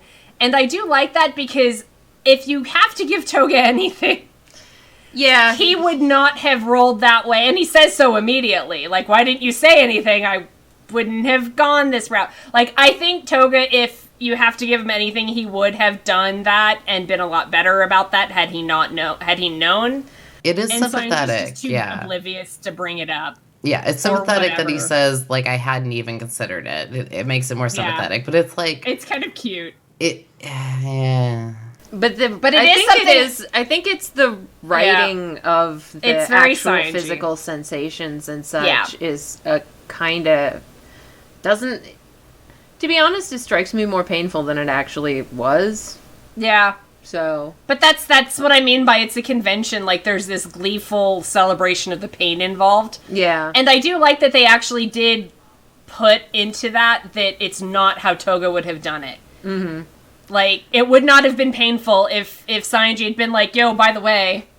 Also, I do love Intact, that my Saionji's friend. response to Touga being like, like, wait. "Why didn't you tell me?" is just basically hadn't occurred just to me. shut up and fuck, Just- okay? Just shut up God. and fuck. And then Saionji's response is like to push through the pain. So, and my main objection, like I believe that for Saionji's character. However, I don't think there's a good like understanding here that that's not normal. And I think that's my main objection is it's like it kind of makes it like normalizing for anybody to say like, oh, you must push through the pain the first time you tear the hymen apart. It's like you don't have to tear it, you can stretch it, you don't need to have pain the first time that you have sex. And I think that's a really important thing to say. So It is. while I believe it for Saionji's character not having an understanding and also being who he is, I don't like the way it's done for that reason, you know? Now, I'm sure we could talk about Saionji's hymen for a long time, But yeah, like we an do infinite period. we do need to jump forward, I think, in what we're talking about. And it can go relatively quickly because there's a portion of this fanfic that's just sort of episodes 11 and 12 happening. And they mostly happen in the background. And this is, Touga versus Utena, and Utena loses, Particle Man, and, they have a rematch, and Utena wins. And the main beats there are that, like, Wakaba, who considers Saionji a friend now after having one heart-to-heart conversation, which seems completely accurate. It's Yes, absolutely Wakaba. absolutely Wakaba. This is 100% how Wakaba rolls. So she, like, pulls Saionji in to, like, be backup when she's like, Utena, you need to stop being depressed and be Utena again. And Saionji gets to be there and be like, yeah, what she said, don't take Toga's shit. But then the main thing is that after Utena goes and beats Touga again, Touga goes into his depression. So the author must at least have kind of known what happened in Black Rose arc. And Not the severity of it, though, I'm guessing, because Well, Touga is successfully lured that's not out. clear. Right, Saionji does Yeah. lure him out. I mean, he goes to that party so that Keiko can have her moment in, Black Rose arc also. But, yeah, Saionji sort of takes it upon himself to go talk to Touga and make sure that he's okay. And that kind of sets the scene for most of the rest of the story. Which does make sense, because I always felt like I do feel like you had to remove Touga. Like, I know it was a coincidence of voice acting, blah, blah, blah. But I think it benefited the story to remove Touga, because otherwise you'd have had to account for what Touga was doing. But to remove Touga, you also had to remove Saionji, because if Saionji had still been an active agent in that school, this is exactly what he would have done. He would have stomped over to Toga's house and just slapped the shit out of him until he got out of his little sad rut. So it's kind of funny that, like, for this whole story to work the way that it did, you had to pull both of these people out of the school, because otherwise they would never have put up with each other's bullshit. And this is like them trying to reconcile that, I think, because in this version of the story, Saionji's there. So, like, I did kind of find that amusing that they realized that this was a problem and tried to kind of, like, write around it. I don't know that I necessarily feel like that worked, but I do 100% buy Saionji, regardless of what he looks like, stomping in and being like, bitch, we're gonna fight until you get your shit together. Yeah, which is pretty much happens. Saionji, in this, persona of Sayuri, like, comes in and shows, like, way more emotional understanding of Touga than she definitely should have, but Touga does not really worry about it. They have a kendo match and, helps snap Touga out. And afterwards, Toga's like, you should be vice president with me, and that kind of thing. Kind of goes after Saionji about it. And Saionji's internal thought process just like, I'm not going to be vice president of the kendo club. So beneath me. Which is, I know, it's kind of cute. Like, yeah. Yeah. Touga should just recognize that I am a better, kendoist and turn over the presidency to me, but he doesn't come out and say that. No. Also, you made the mistake of letting Touga have the presidency. Yeah. Once never Touga gonna has get it, it that's back. not gonna. Never it's gonna not get it gonna back. get given back to him. On that note, I also like Saionji's complaints about also Toga's a shit instructor. Either he's like trying to score points with like the female students, or he's like randomly harsh because he just like doesn't have any patience for it. Yeah, I don't see him being a good teacher at all, to be honest. Nope. I mean, I don't see Saionji being a good teacher either, but I'm sure he thinks he is. I don't know. I can see I feel like Saionji outside, and they do establish that in the series, like with the Black Rose episodes he's in. I feel like the moment you take Saionji out of the extremely toxic circumstance of the dueling game, And Anthe, which, is part of that, he becomes a lot more level-headed. Like, just like, once he's had his AccuArc duel and his shit's over and he knows it, suddenly he's a lot more level-headed. Yeah. And I feel like in that sense, in the Kendo Hall, in his own little domain where he has his own respect and absolute power, he's probably pretty good as a teacher, in the same way that I think Juri is probably an excellent captain. But the moment you throw either of these two into the dueling game, it's a hot mess. Yeah. Like, and so I'll give Saionji that one. I do think he probably is a good instructor, and Touga is absolutely not. I think it probably depends on whether you think Saionji's disdain for people is outweighed by his love of kendo. Because No. if he loves Kendo more, Kendo is it. yep. And if you show up and you show that you respect Kendo as much as it deserves, Then you're and okay. you've read all the Yukio Mishima just like he has, he will respect you enough. At to least in instruct the you. Kendo Hall. At least in the Kendo Hall. But even though he does successfully snap Touga out, more or less, and get Touga to be out and about, it falls apart when basically just whatever spells on Saionji wears off, like in front of Touga. He's like talking to Touga, and I didn't quite understand what triggered that. Yeah. Yeah. I was a little confused by that story beat myself, to be honest. I thought I missed something there. I didn't quite get either why it happened at that point. Wait, like you mean his whole like transformation? Yeah, is undone. I didn't think it wore off so much as like I felt like it was kind of a deliberate undoing. But no... But you know, to be fair, it's a very hard to read what actually went on. Like, I don't understand fully, is what I'm trying to say. It was a deliberate undoing in that Anthe's over there and she looks at him and she deliberately undoes it. Okay, so you're right. That's what I thought. Okay, but, you're right. Anyway. But I mean, it's just not clear why right then. Yes. But what it causes is a big falling out between him and Touga. Touga is very offended that Saionji deceived him about something, which, you know, is incredibly hypocritical and in character. Absolutely in character. I did kind of start laughing at how in character that is. Like, yeah, oh my god, stones, glass houses. And it made me really upset, actually, because the first thing, you know, when it was revealed to Touga, he's like, why did you do this? You know, and he's like very accusatory towards Saionji. Like, why did you do this? Why did you transform yourself? Basically, like, you deceived me and you did this. And it's like, this all happened to Saionji without him wanting it to. And it actually made me feel a lot of empathy for Saionji. Okay. I feel like some of Toga's reaction there is because this is registering on some level of sexual assault. I This is a situation where one of these people had sex under much more infirm circumstances than the other one did. Mm-hmm. And I feel like he got taken... Oh, God. I feel like he got taken a bit for a ride there. I didn't think that metaphor through. But no, I do feel like on some level the severity of Toga's reaction isn't... It's got nothing to do with sex in, particular, but that he was manipulated and used under false pretenses, and that's registering as an assault situation to him. Who given the canon, would have a particular sensitivity to that experience. Well, I mean, that's only peripherally. Only that's peripherally. not really canon. But I do feel like that's kind of how that reaction read to me, because on one hand, of course he had that reaction.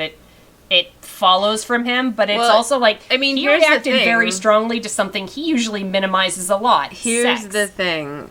Touga, when he's minimizing sex, it's because he's in control of it.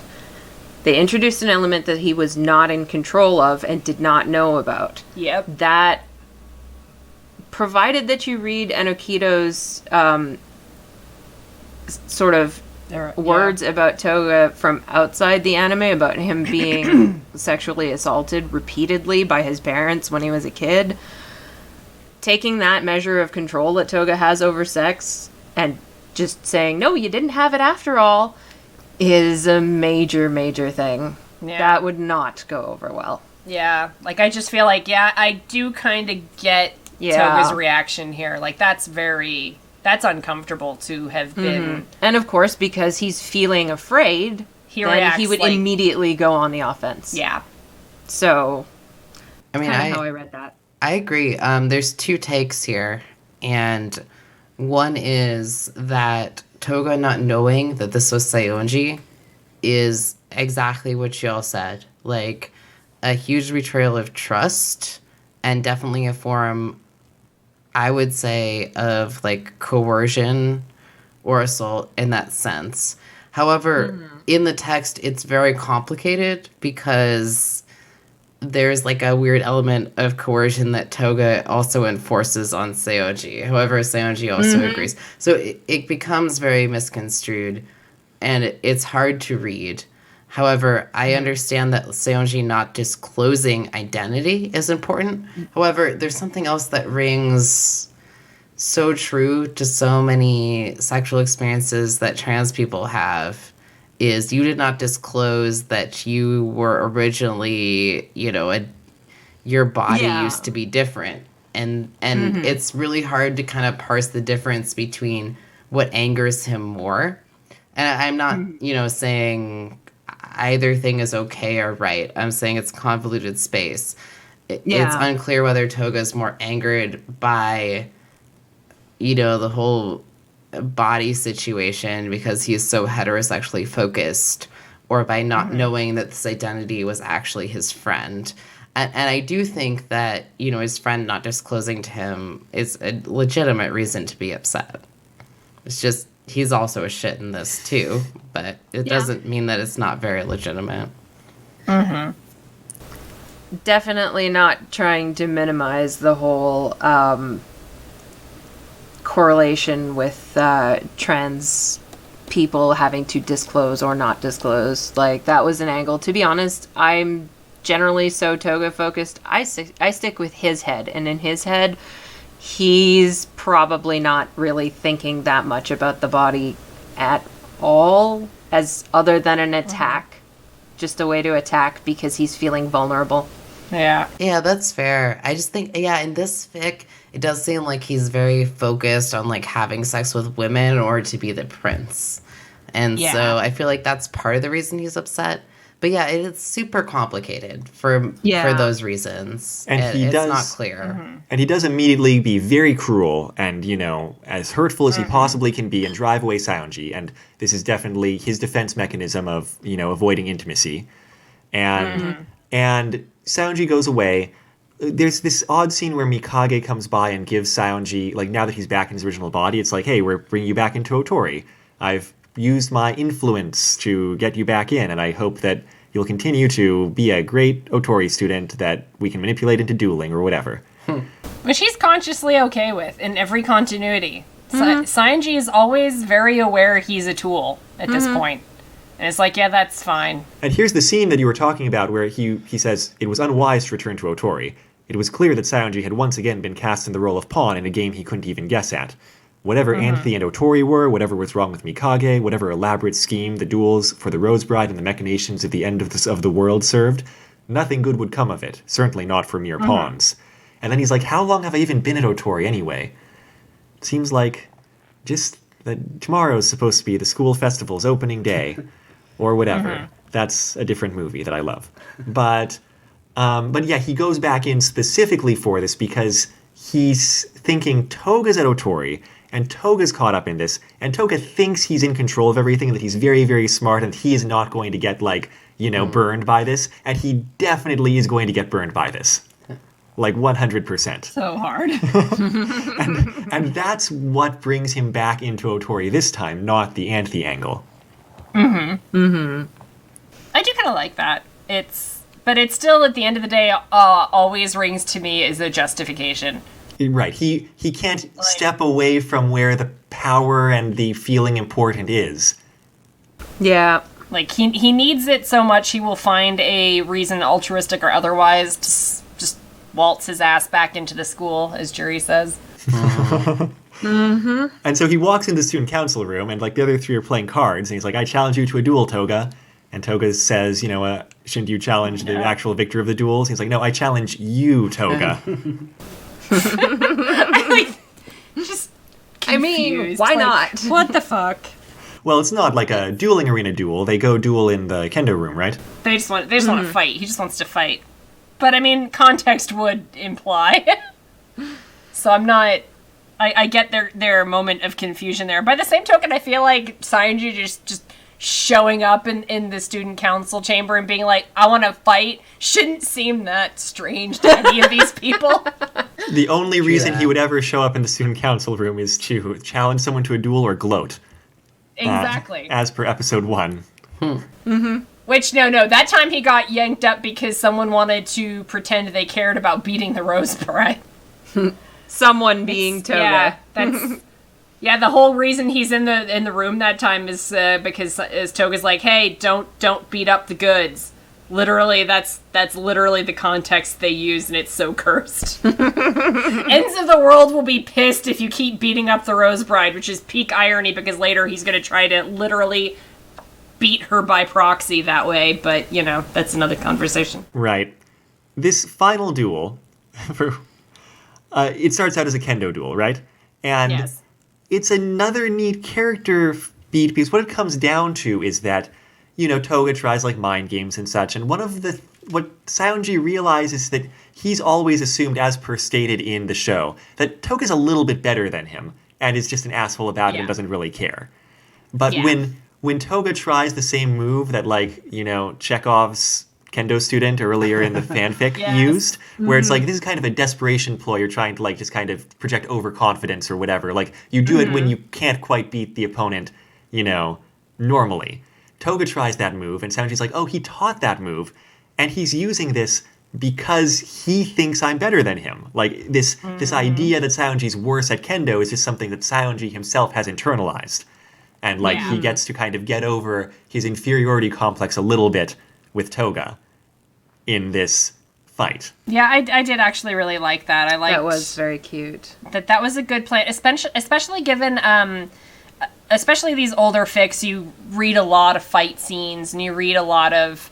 I think it was everyone trying to make up for how lame the fights are in the show, to be honest. They are. With their 8 frames of animation and 6 storyboarded shots that they were allowed to use. So they were always super, super elaborate, and a lot of the time, frankly, the fight scenes in old fic read as more tedious and indulgent than the sex scenes do. That's true. God. But I do actually really appreciate that they used the fights in this fic to plant and payoff. That's not something that you saw a lot of, or even now. A lot of the time, the fights are there just to be a fight. Mm-hmm. And I do like that they planted and paid that off, and, like you said, Chekhov's, you know, elite kendo Chekhov's move. kendo student.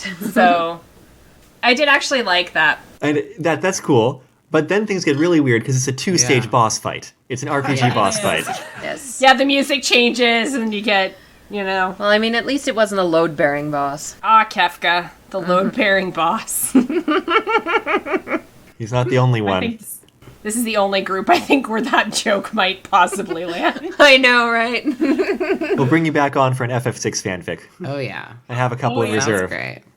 Feel free. But no, Touga turns into a metaphorical dragon. Well, okay, he turns into a literal dragon, but the dragon's also a metaphor. Because it's Utena.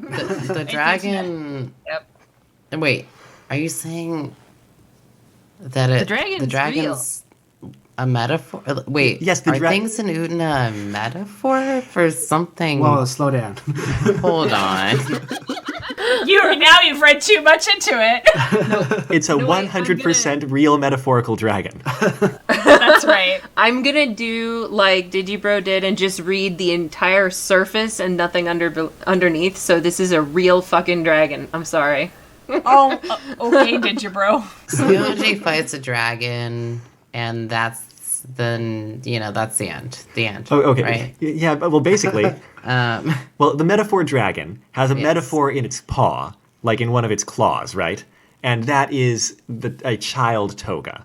And so this dragon, the dragon is Touga's defenses he's built up about himself, and like the child Touga is like, Touga's actual like feelings or being able to connect with people, and you can fight it with a sword a little bit. What's the sword represent? It's actually... Well, the sword represents a penis, Dom. Oh, okay. No, I'm sorry, you're wrong. The sword represents a sword. Oh, okay. The sword represents Saionji just laying it all out there in the motorbike. Just the sword is spilled tea. Now, I think this seems kind of cool because, like, when things get weird, things get really weird, and Saionji knows it's weird, but he also knows it's serious. And... Yeah. Very Utena energy. Very Right. good. Yeah. Big Utena energy in this scene. And the writing is really beautiful in this part, I think. Mm-hmm. Actually, now that I think of it, I suppose like one of the more impressive things about this whole scene is how comfortable it feels in the latter end of the series, given that in 2002, especially since we have fucking platinum blonde hair, the presumption of a familiarity with that whole end of the series can't be taken for granted. Yeah. So I would say this person had a pretty good grasp of the tone, I guess, of the series. I kind of feel like, why wasn't this person writing us analysis? Because they clearly knew a fuck of a lot, and we're all I wonder idiots if in I feel like I 2002. recognize the name, so... Yeah. Yeah, I don't know if they showed up in other forums in the fandom. People in the fandom knew this fanfic. Like I said, people recommended it on the Yeah. forums and such. I should look on my own website and see if it shows up. May very well. It's Yeah. a big fucking website. But yeah, very well done, I think. The way he beats the dragon is that, you know, like, he can't get through the scales or whatever with his, like, wooden friggin' sword, bamboo sword that he's practicing with or whatever. Wait. And he does the thing that always seems like it should be super cool in Utena fanfic and is not as cool as it seems like it should be, because he ends up drawing his own sword. Yeah. And I think the reason that isn't as cool as it seems like it should be is that, like, that's just not the metaphor. That's not the metaphor of drawing the sword. Right. Also, swords are too long to draw from your own chest. You need to be a dagger or something like that. Yeah, that like sounds cool to read, but if you actually like try to imagine how it looks in your head, you run out of space, and you're like, this looks lame now. Yeah. So Nanami could do it, we're Might saying. get off. Yes, but that's because Nanami is perfectly happy to shank someone. She's not there to win duels. And God bless her too. But yeah, no, they do try that. But I agree. But I mean, I guess what other option was there? Because who would draw Saionji's sword? This is what I Nobody feel. does. Like, this is what I feel about this fanfic is, like, when I watch Utena, I think Saionji is the least likable character. He's misogynistic, he's shallow, he's simple, he kind of pieces out, he's not relevant. However, in this, the author attempted to bring his character around full circle through having him experience what misogyny was like as directed towards him. And they did a good job, and he felt it, and he changed because of it. And I actually think drawing his own sword is kind of cool in this, because it represents him. You know, it's not the Saionji we know from the media. It's a Saionji who is evolved. And he's evolved in a way that he's come full circle and he can see himself and acknowledge himself. And therefore, drawing his own sword is kind of like his own self-recognition. Like, I know who I want to be, basically. I thought that was kind of cool. You're right. The other time I've encountered self-sword drawing is in the draft script of the movie, where originally movie Anthe in the climax draws her own sword. And I always thought that worked really well because her arc is deciding not to be dependent on a partner and to be like take independent action. And so like that metaphor works really well for her. I see what you're saying, Tori, but I think it's just kind of more arbitrary like plot way to end this fight here than it could be. It doesn't feel like it's quite supported enough. I think that Tori, they could have definitely built more support in for your reading, and then it would read fine. Like, it's just they didn't quite build in that support, which is why it feels a little bit like, oh, I don't know, it could be the one thing, could be the other thing, because we haven't been given. What if Child Touga had like reached in and pulled it out? I mean, that could have happened too.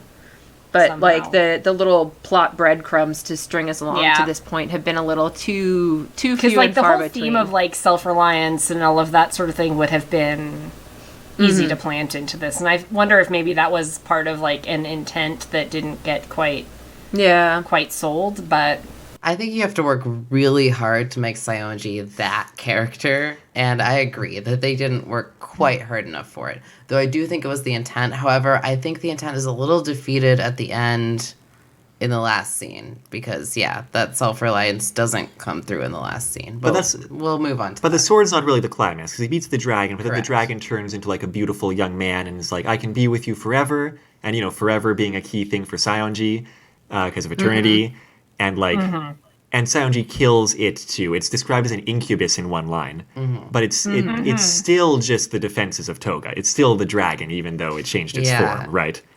And then we got a really strange ending. yeah, Kind of like an end of the movie type ending almost. Well, they're not lie. driving off in a car. Well, no, but it's the idea that they've entered some sort of separate Close reality, I think. Yeah. That was my reading.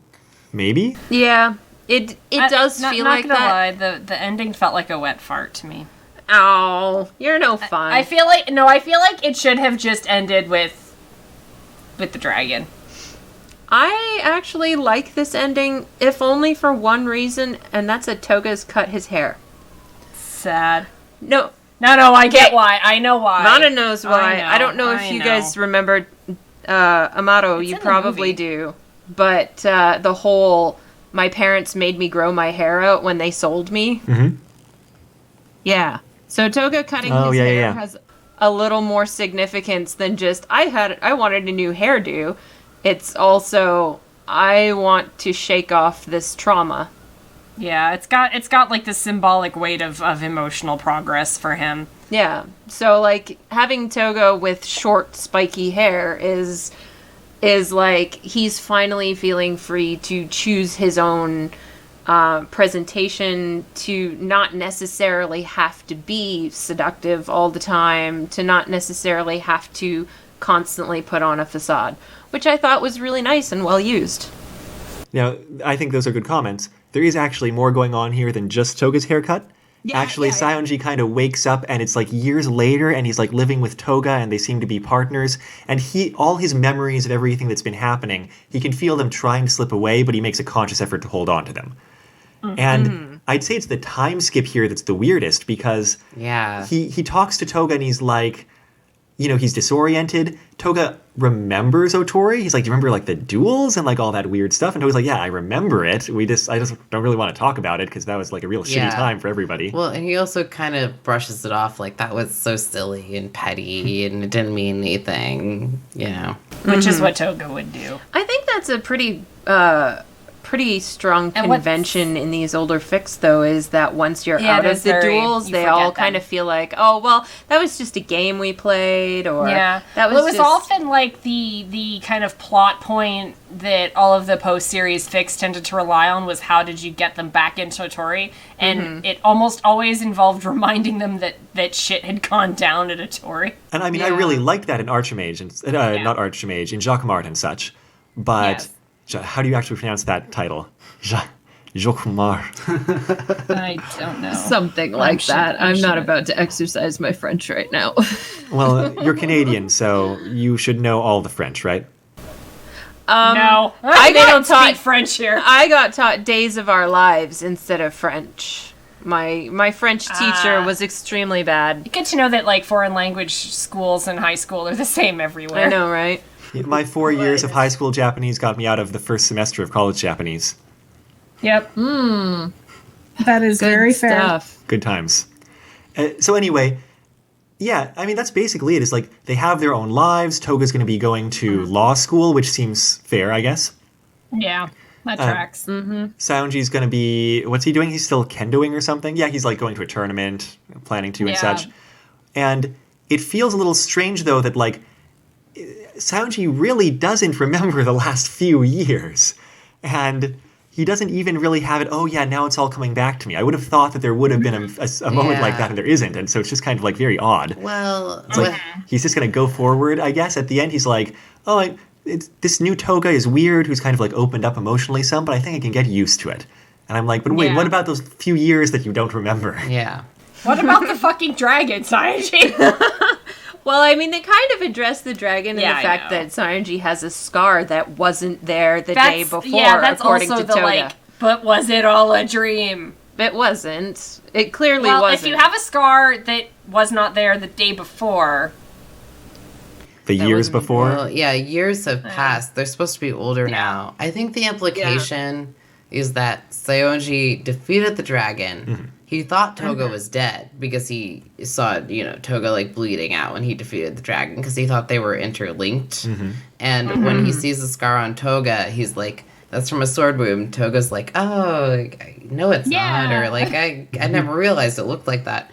I think what Saionji's experiencing is like, he is clearly accepted they've moved into a new reality that's years in the future. Yeah. And he kind of Yeah. accepts that because of the bizarre fact of defeating the dragon. Like, that was really weird. He's like, defeating the dragon meant I get to accept Touga, you know, as I think that we're supposed to take it as readers, as like a Touga without basically the rapist part of him, which is what the dragon represents to me. I mean, if that's like, it doesn't too not crass, represent that. Like, no. I think that's what it represents. Together they slayed the dark cynicism in his heart kind of deal. Like, together they slayed the dark heart of darkness sort of thing. I suppose, yeah. Yeah, so I think Saionji he takes a minute. I mean, his memories are also starting to fade into the new reality. But I think he kind of sees it and it's bizarre and surreal, but everything at Otori was bizarre and surreal, so he kind of accepts this is the consequence, basically. Yeah. And, like, that is a pattern with the character, too. Him and Nami, like, both are in the show, as well, very willing to accept absurd circumstances that even other characters eventually will, like, comment on, like, what the fuck. Whereas they're like, nah, that tracks, that makes sense. Even if it makes absolutely no sense, they're willing to let their perception of reality suit what's being shown to them, and they try to work within that, which is, I guess, both a strength and a weakness in their case, because it makes total fools out of them both regularly. Yeah. But in this case, I guess it's kind of working for him. I mean, he's getting a happy ending so long as he conforms to the bizarre circumstances that created it. As long as he doesn't ask any questions, but we shouldn't worry about that. Don't ask questions. Saionji will never ask questions, so it doesn't matter. Yeah, because Saionji has an inkling of what the answers might be, so he knows better than to ask. Whereas Touga will ask even when he knows the answer is going to wreck his fucking life. Mm-hmm. Which I think is where you get this difference of how they're perceiving this experience right at the end. It's like, no, don't ask. Shut the fuck up. Just roll with it. To be fair, Saionji does question it in his mind quite a bit, but then he kind of gives in. So Yeah, he does. And that basically brings us to the end of this fanfic. And we close it out by asking what we want to complain about in the end before we end on a good note. What are our main complaints about the fanfic? To be honest, I don't have a lot of complaints about this. Like, you can tell that it was written a long time ago. Some of the hair colors are weird. It's not really... But all of that is really minor. The thing that I would say is it's a little too wordy. Like, It could be very tighter. purple. But that's a criticism that I rarely ever level at any kind of fanfic because... It doesn't have an editor, and it's fanfic. It's there as much for the author's fun Enjoyment, yeah. as for anybody else's. And if that's how they had fun, cool. But this one, honestly, is really good to the point where that is one of the few criticisms I can level at it.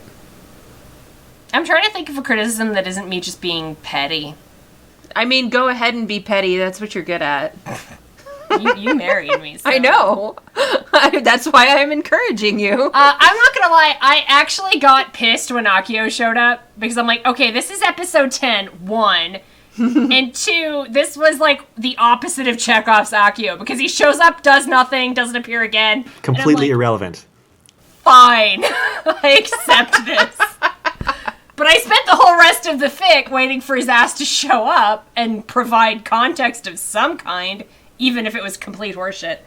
But I feel like that was like at least like with Mikage served a purpose because you needed Mikage to bring, because we all know that's how Saionji gets back to the school. To open that I'm door kind for of like- Saionji. Exactly. So I feel like, why is Akio there at all? Except to establish that Akio and Anthe have that same, like, preternatural magic boner making... Yeah. Because that's literally what he just shows up, Saionji, like, goes ballistic horny, and then Akio leaves and it's over. And I'm like, okay, I guess. This is why we didn't talk about it the first time through. It just doesn't matter. It does not matter. It wasn't relevant. I'm not sure why it was there, except that it probably felt to the author like you had to have him there.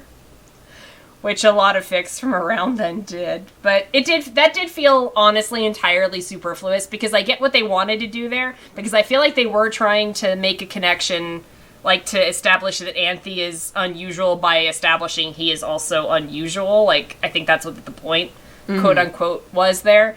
But that actually isn't really followed through or relevant in the story in the long run anyway. It's not like we're shown or demonstrated later that this dragon is a projection of Anthe's will or Akio's will or anything like that. It's like a seed that got planted to provide context that they didn't feel was necessary, and they were right. It wasn't. It's a Utena fanfic. You really don't need to explain the dragon. We're fine. Yeah. That's how I feel about the end of Utena in general. It's like, you told us everything we needed to know, and you very specifically did not tell us a whole lot of things that we did not need to know. Exactly. So that felt probably like the most gratuitous scene, and that served no purpose. I suspect at some point they felt like it was going to, like they were like planting a seed they were going to use later, but they didn't, so it just felt like I feel like it was there to expand on the periodic roses, incense, corpses, Saionji's flashbacks to dying. Because those happen pretty regularly through the plot. Sometimes they're triggered by Anthe. Once it's triggered by Akio. That's fair. And then a lot of the times it kind of happens on its own. And then the culmination of all of the roses, incense, corpses, blah, blah, blah, is the dragon. But it does feel like a plot thread that they just sort of dropped because it was. Yeah. Which is fine. That's probably the best criticism I can have, which is pretty impressive about a gender swap story between Touga and Saionji. Yeah, like, I'm actually surprised at how good this is. Yeah. Yeah. There were other individual things that we complained about along the way, but in the interest of time, we probably don't need to return to them. No. Is there anything you want to add, Tori, before we go on to praise? Just that I agree. Like, okay, this is gonna be a little bit of praise, but like, I agree for a gender swap fic. This is pretty good, but I don't like in terms of like actually making it like a real like enjoyable fanfic. I don't like how often Saionji's sexual appetites were a motivation. I think that works for like, you know, kind of like a more sexual kind of pornographic thing, which I think gender swap stuff is a lot of the time. But, you know, for this fic, I think they're going for something deeper. I also am not totally sold on the dragon thing because I felt like it could have been smoother. And at the very ending, I felt like the relationship could have been better sold between Touga and Saionji. At the end, I'm left feeling like, hey, this probably isn't going to work out, y'all. And I don't know if that's what the author intended, but like because their relationship was so fraught throughout, it felt like it shouldn't. So I don't think that is what the author was going for. I think the author was going for happy ending. Yeah. I can't buy happy ending from this. I'm sorry. Valid. It almost feels like in that sense there was two fics here that kind of got mashed together. Yeah, because like there's like these two ideas that are kind of like there's a Venn diagram of like this dragon prince thing and the gender swap thing, and I don't know that it's always well reconciled. Because it does feel like, yeah.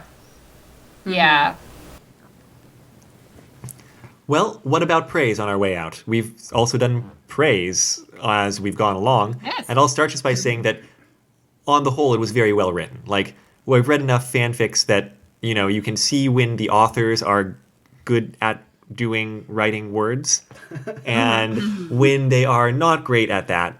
And this is one of the former. Mostly. Shit was a thing that was very distracting. Yeah, the shit was a little... Yeah, that was a little much. But one thing that we didn't touch on that I pretty much, like, I talked about it a little bit just before now, the whole roses, incense, corpses, stabbing, all of that, like, those sequences were way better done than I've read in most fics. Most, like, I know Jacquemart is supposed to be the pinnacle and all of that, but Anthe calling herself the Great Sao. No, it's not. The semi-mystical stuff that was in there just really, really, really got right on my case. Whereas here, this felt natural, kind of, because she's being stabbed by the swords all the time. So, yeah, of course, there's going to be rivers of blood and pain, because that's what she's going through. They didn't try to stick to any kind of mythological characters or draw lines between X dragon from X legend and Touga or anything. They didn't try to ground it in real life mythology, and it works so much better because they didn't. Yeah. I think that works. It works very a well lot for better it. because it's a direct reflection of the character herself. And then Saionji's visions of the castle coming down correspondingly become direct visions of him. And not necessarily. So I just like the way that those surreal bits, the kind of interrupting bits, were handled. And while, like we said, it does feel like sometimes it gets a little too long, it's very capably written throughout, so even when it feels long, it doesn't get... It's not boring. It's not boring. It doesn't like, get there's tedious. some really beautiful turns of phrase. There's some really beautiful, like, ideas as far as metaphors that get used and things like that. I can think of, like, maybe, like, 2 or 3 times where it felt gratuitous, and it was because I was on my shit, not their fault. Yeah. But it actually... And normally, like, when I'm reading these kinds of fanfic, when we get to those bits, I tend to skim them very, very quickly. Because I feel like if you focus... It's kind of like in the same sense of like when you watch Utena, if you focus too carefully on the surreal stuff, it starts to fall apart.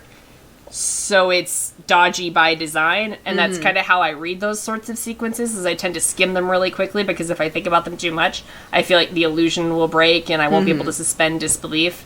And for a fic that did that so frequently and for such extended periods, I didn't feel the need to do that, which I thought was actually really... That was really impressive and surprising, and I kind of wonder what else this person's written, or... Because it's quite capably written, and especially for the time period, because there was a certain vogue around writing fics at the time that this one doesn't really fall into very much. Yeah, no, this is done a lot better than most. Like, and the Touga characterization is impressively good for a time period where people were just fucking Touga up all over the place. Yep. Like... really bad. Really bad. It was tragic. To answer a question you semi-asked, the author is still writing fanfic for Chinese TV show Guardian. It looks like Supernatural, X-Files they've done, and some boy bands, some East Asian boy bands. Well, X-Files I know. That's pretty much where I'm at, too. X-Men First I know Class. one of these. well. I know them X-Files. You have one up on me there. Yeah, some other Marvel stuff. Anyway. Oh, no, those are bookmarks. Those are not things that they wrote. Never mind. Okay. Okay. Okay. I mean, the boy bands and the Guardian and the X-Files and the Supernatural are. Not the Marvel. Okay. Anyway. Any praise? Any last praise? Story.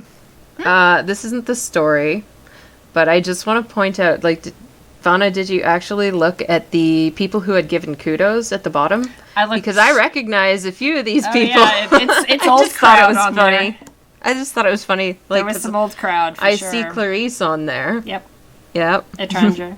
Étrangère, yeah. Yep. Party. But yeah, no, it's interesting just to look and recognize, oh yeah, People we you know. did read that. It's a small intimate Small family. world. Yes. But No, yeah, I think I'm very good. Yeah. Yeah, so to me, it's kind of amazing that anyone could write a story which Saionji became a likable character to me. And he did throughout this whole story. Like, I related to him. Like, I felt like at parts, like, I could be him in the story. Like, but it's Saionji. But it never deviated from being actually Saionji. And yet he became sympathetic. I think that's amazing. Like, that the author was able to do that, you know? Tori, I wonder if you would see this series differently now. Because a lot of that is drawn directly from the series. Like, so it makes me wonder if your perception of Saionji in the series would change. No, I mean, no. The thing is the Saionji is a flawed person in the series who has a lot of issues and is like ultimately like kind of a fraught teenage boy. And there's not a lack of, I don't have a lack of empathy for Saionji in that.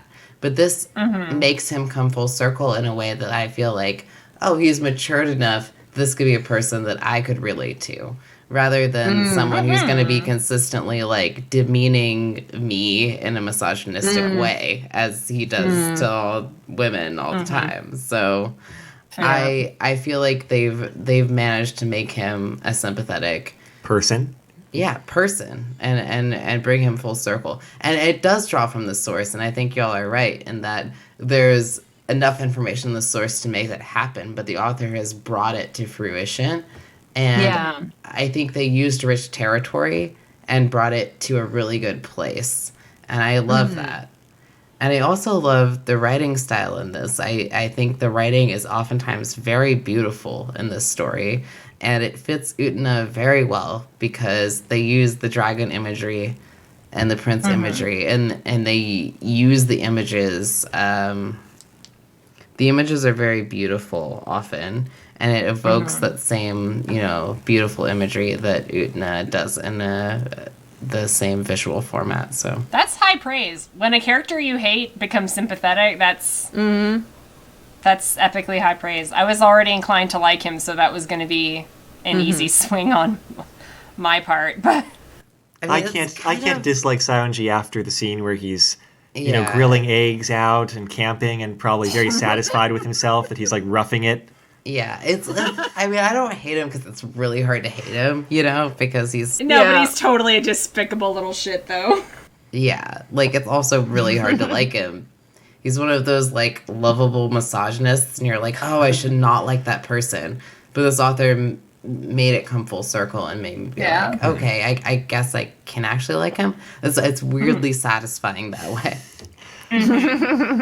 Well, we need to come full circle on this podcast in the interests of time and being able to sleep to some extent tonight.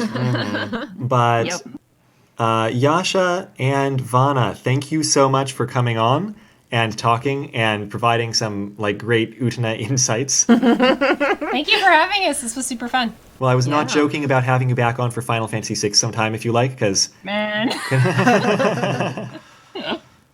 But we'll see how things go. Edgar Stan. I have to confess, I have not played Final Fantasy VI. She doesn't like Final Fantasy so VI, 'cause she you'll sucks. be with Vanna on that one. You're uninvited. And you two are one person, so there's nothing we can do. That is also fair.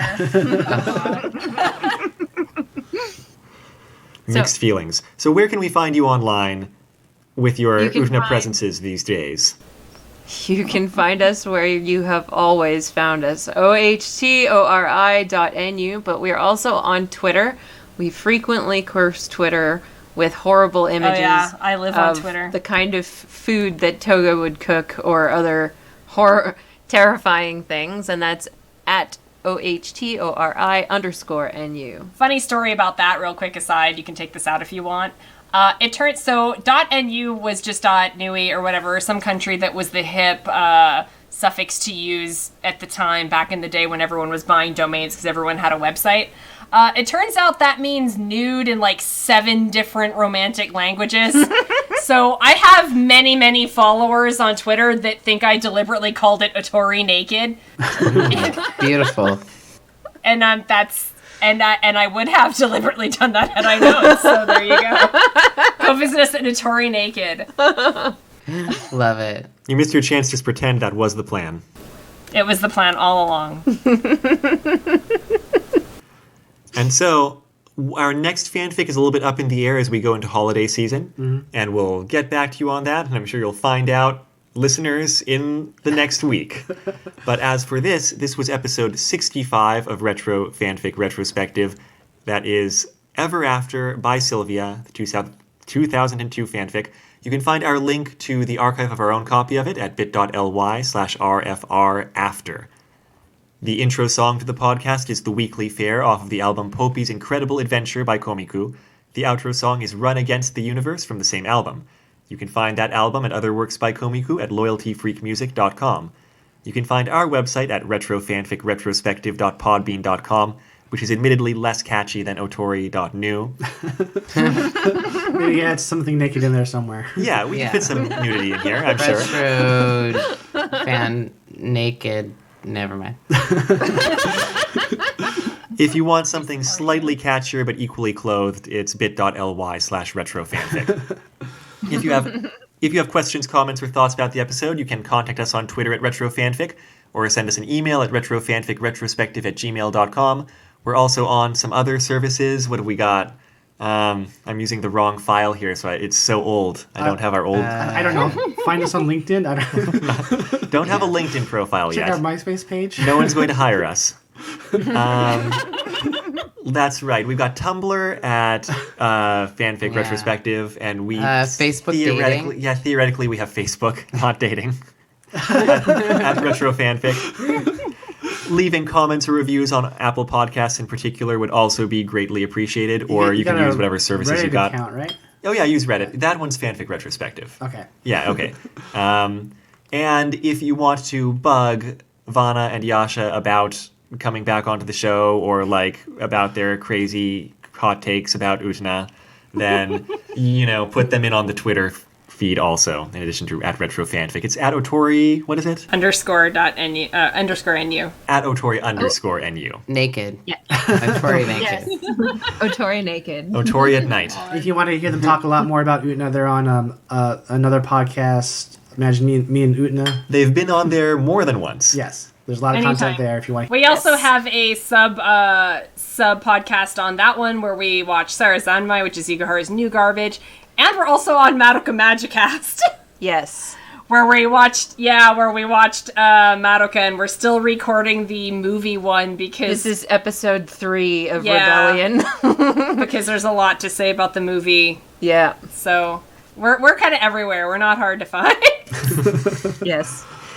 All right. I'm Amato. I'm Tori. I'm Dom.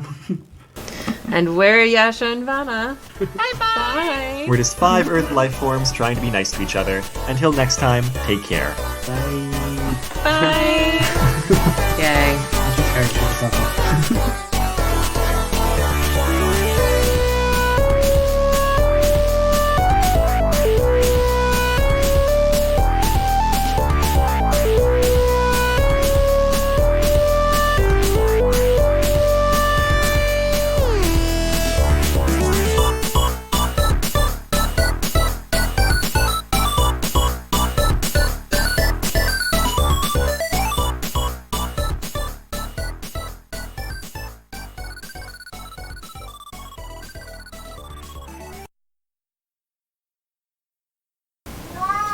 Look, Hi, Sam. Okay, so I'm going to introduce you to my cat. since you are going to be hearing a lot from the cat. Sam. Yeah? Come here. That's pretty Sam. responsive. Yeah. Hello, Sam. Hey, handsome. I hear you're a cat. How's that? Oh. It's pretty He thinks amazing, we're going to sit apparently. on somebody. Hi, yes, that's her phone. No, you can't use my phone. He likes to try to use the phones because he sees us using them all the He time. thinks he knows how to use them. Yeah. And the only reason he's not howling his head off right now is because I'm petting him. He will immediately begin to howl Yeah. once I stop petting him. So, he's Siamese. This was a great life choice. We sure chose that Yeah? for You ourselves got a little purr in there? somehow. Yeah, well, I adopted a dog who's too smart for her own good. She knows how to pause Netflix and make me do things for her. Pause. PAWS. Yep, with her paw. Oh, hard. Yep. If I play it, she will pause it again. Half our podcast is pointing out people's inadvertent puns. Yeah. That's great. Oh, that was totally deliberate. That's fine. Usually on podcasts, we just make terrible trash jokes that have to be cut out in post, so. Yeah. I got your work cut out for you, dog. I warn you, we cut out very little in post. Wow. Is this the After Dark version of your podcast? I kind of assumed with you two as guests it's going to end up being so, and that was before I actually read the fanfic. So yes, Yeah. That vote of confidence, though.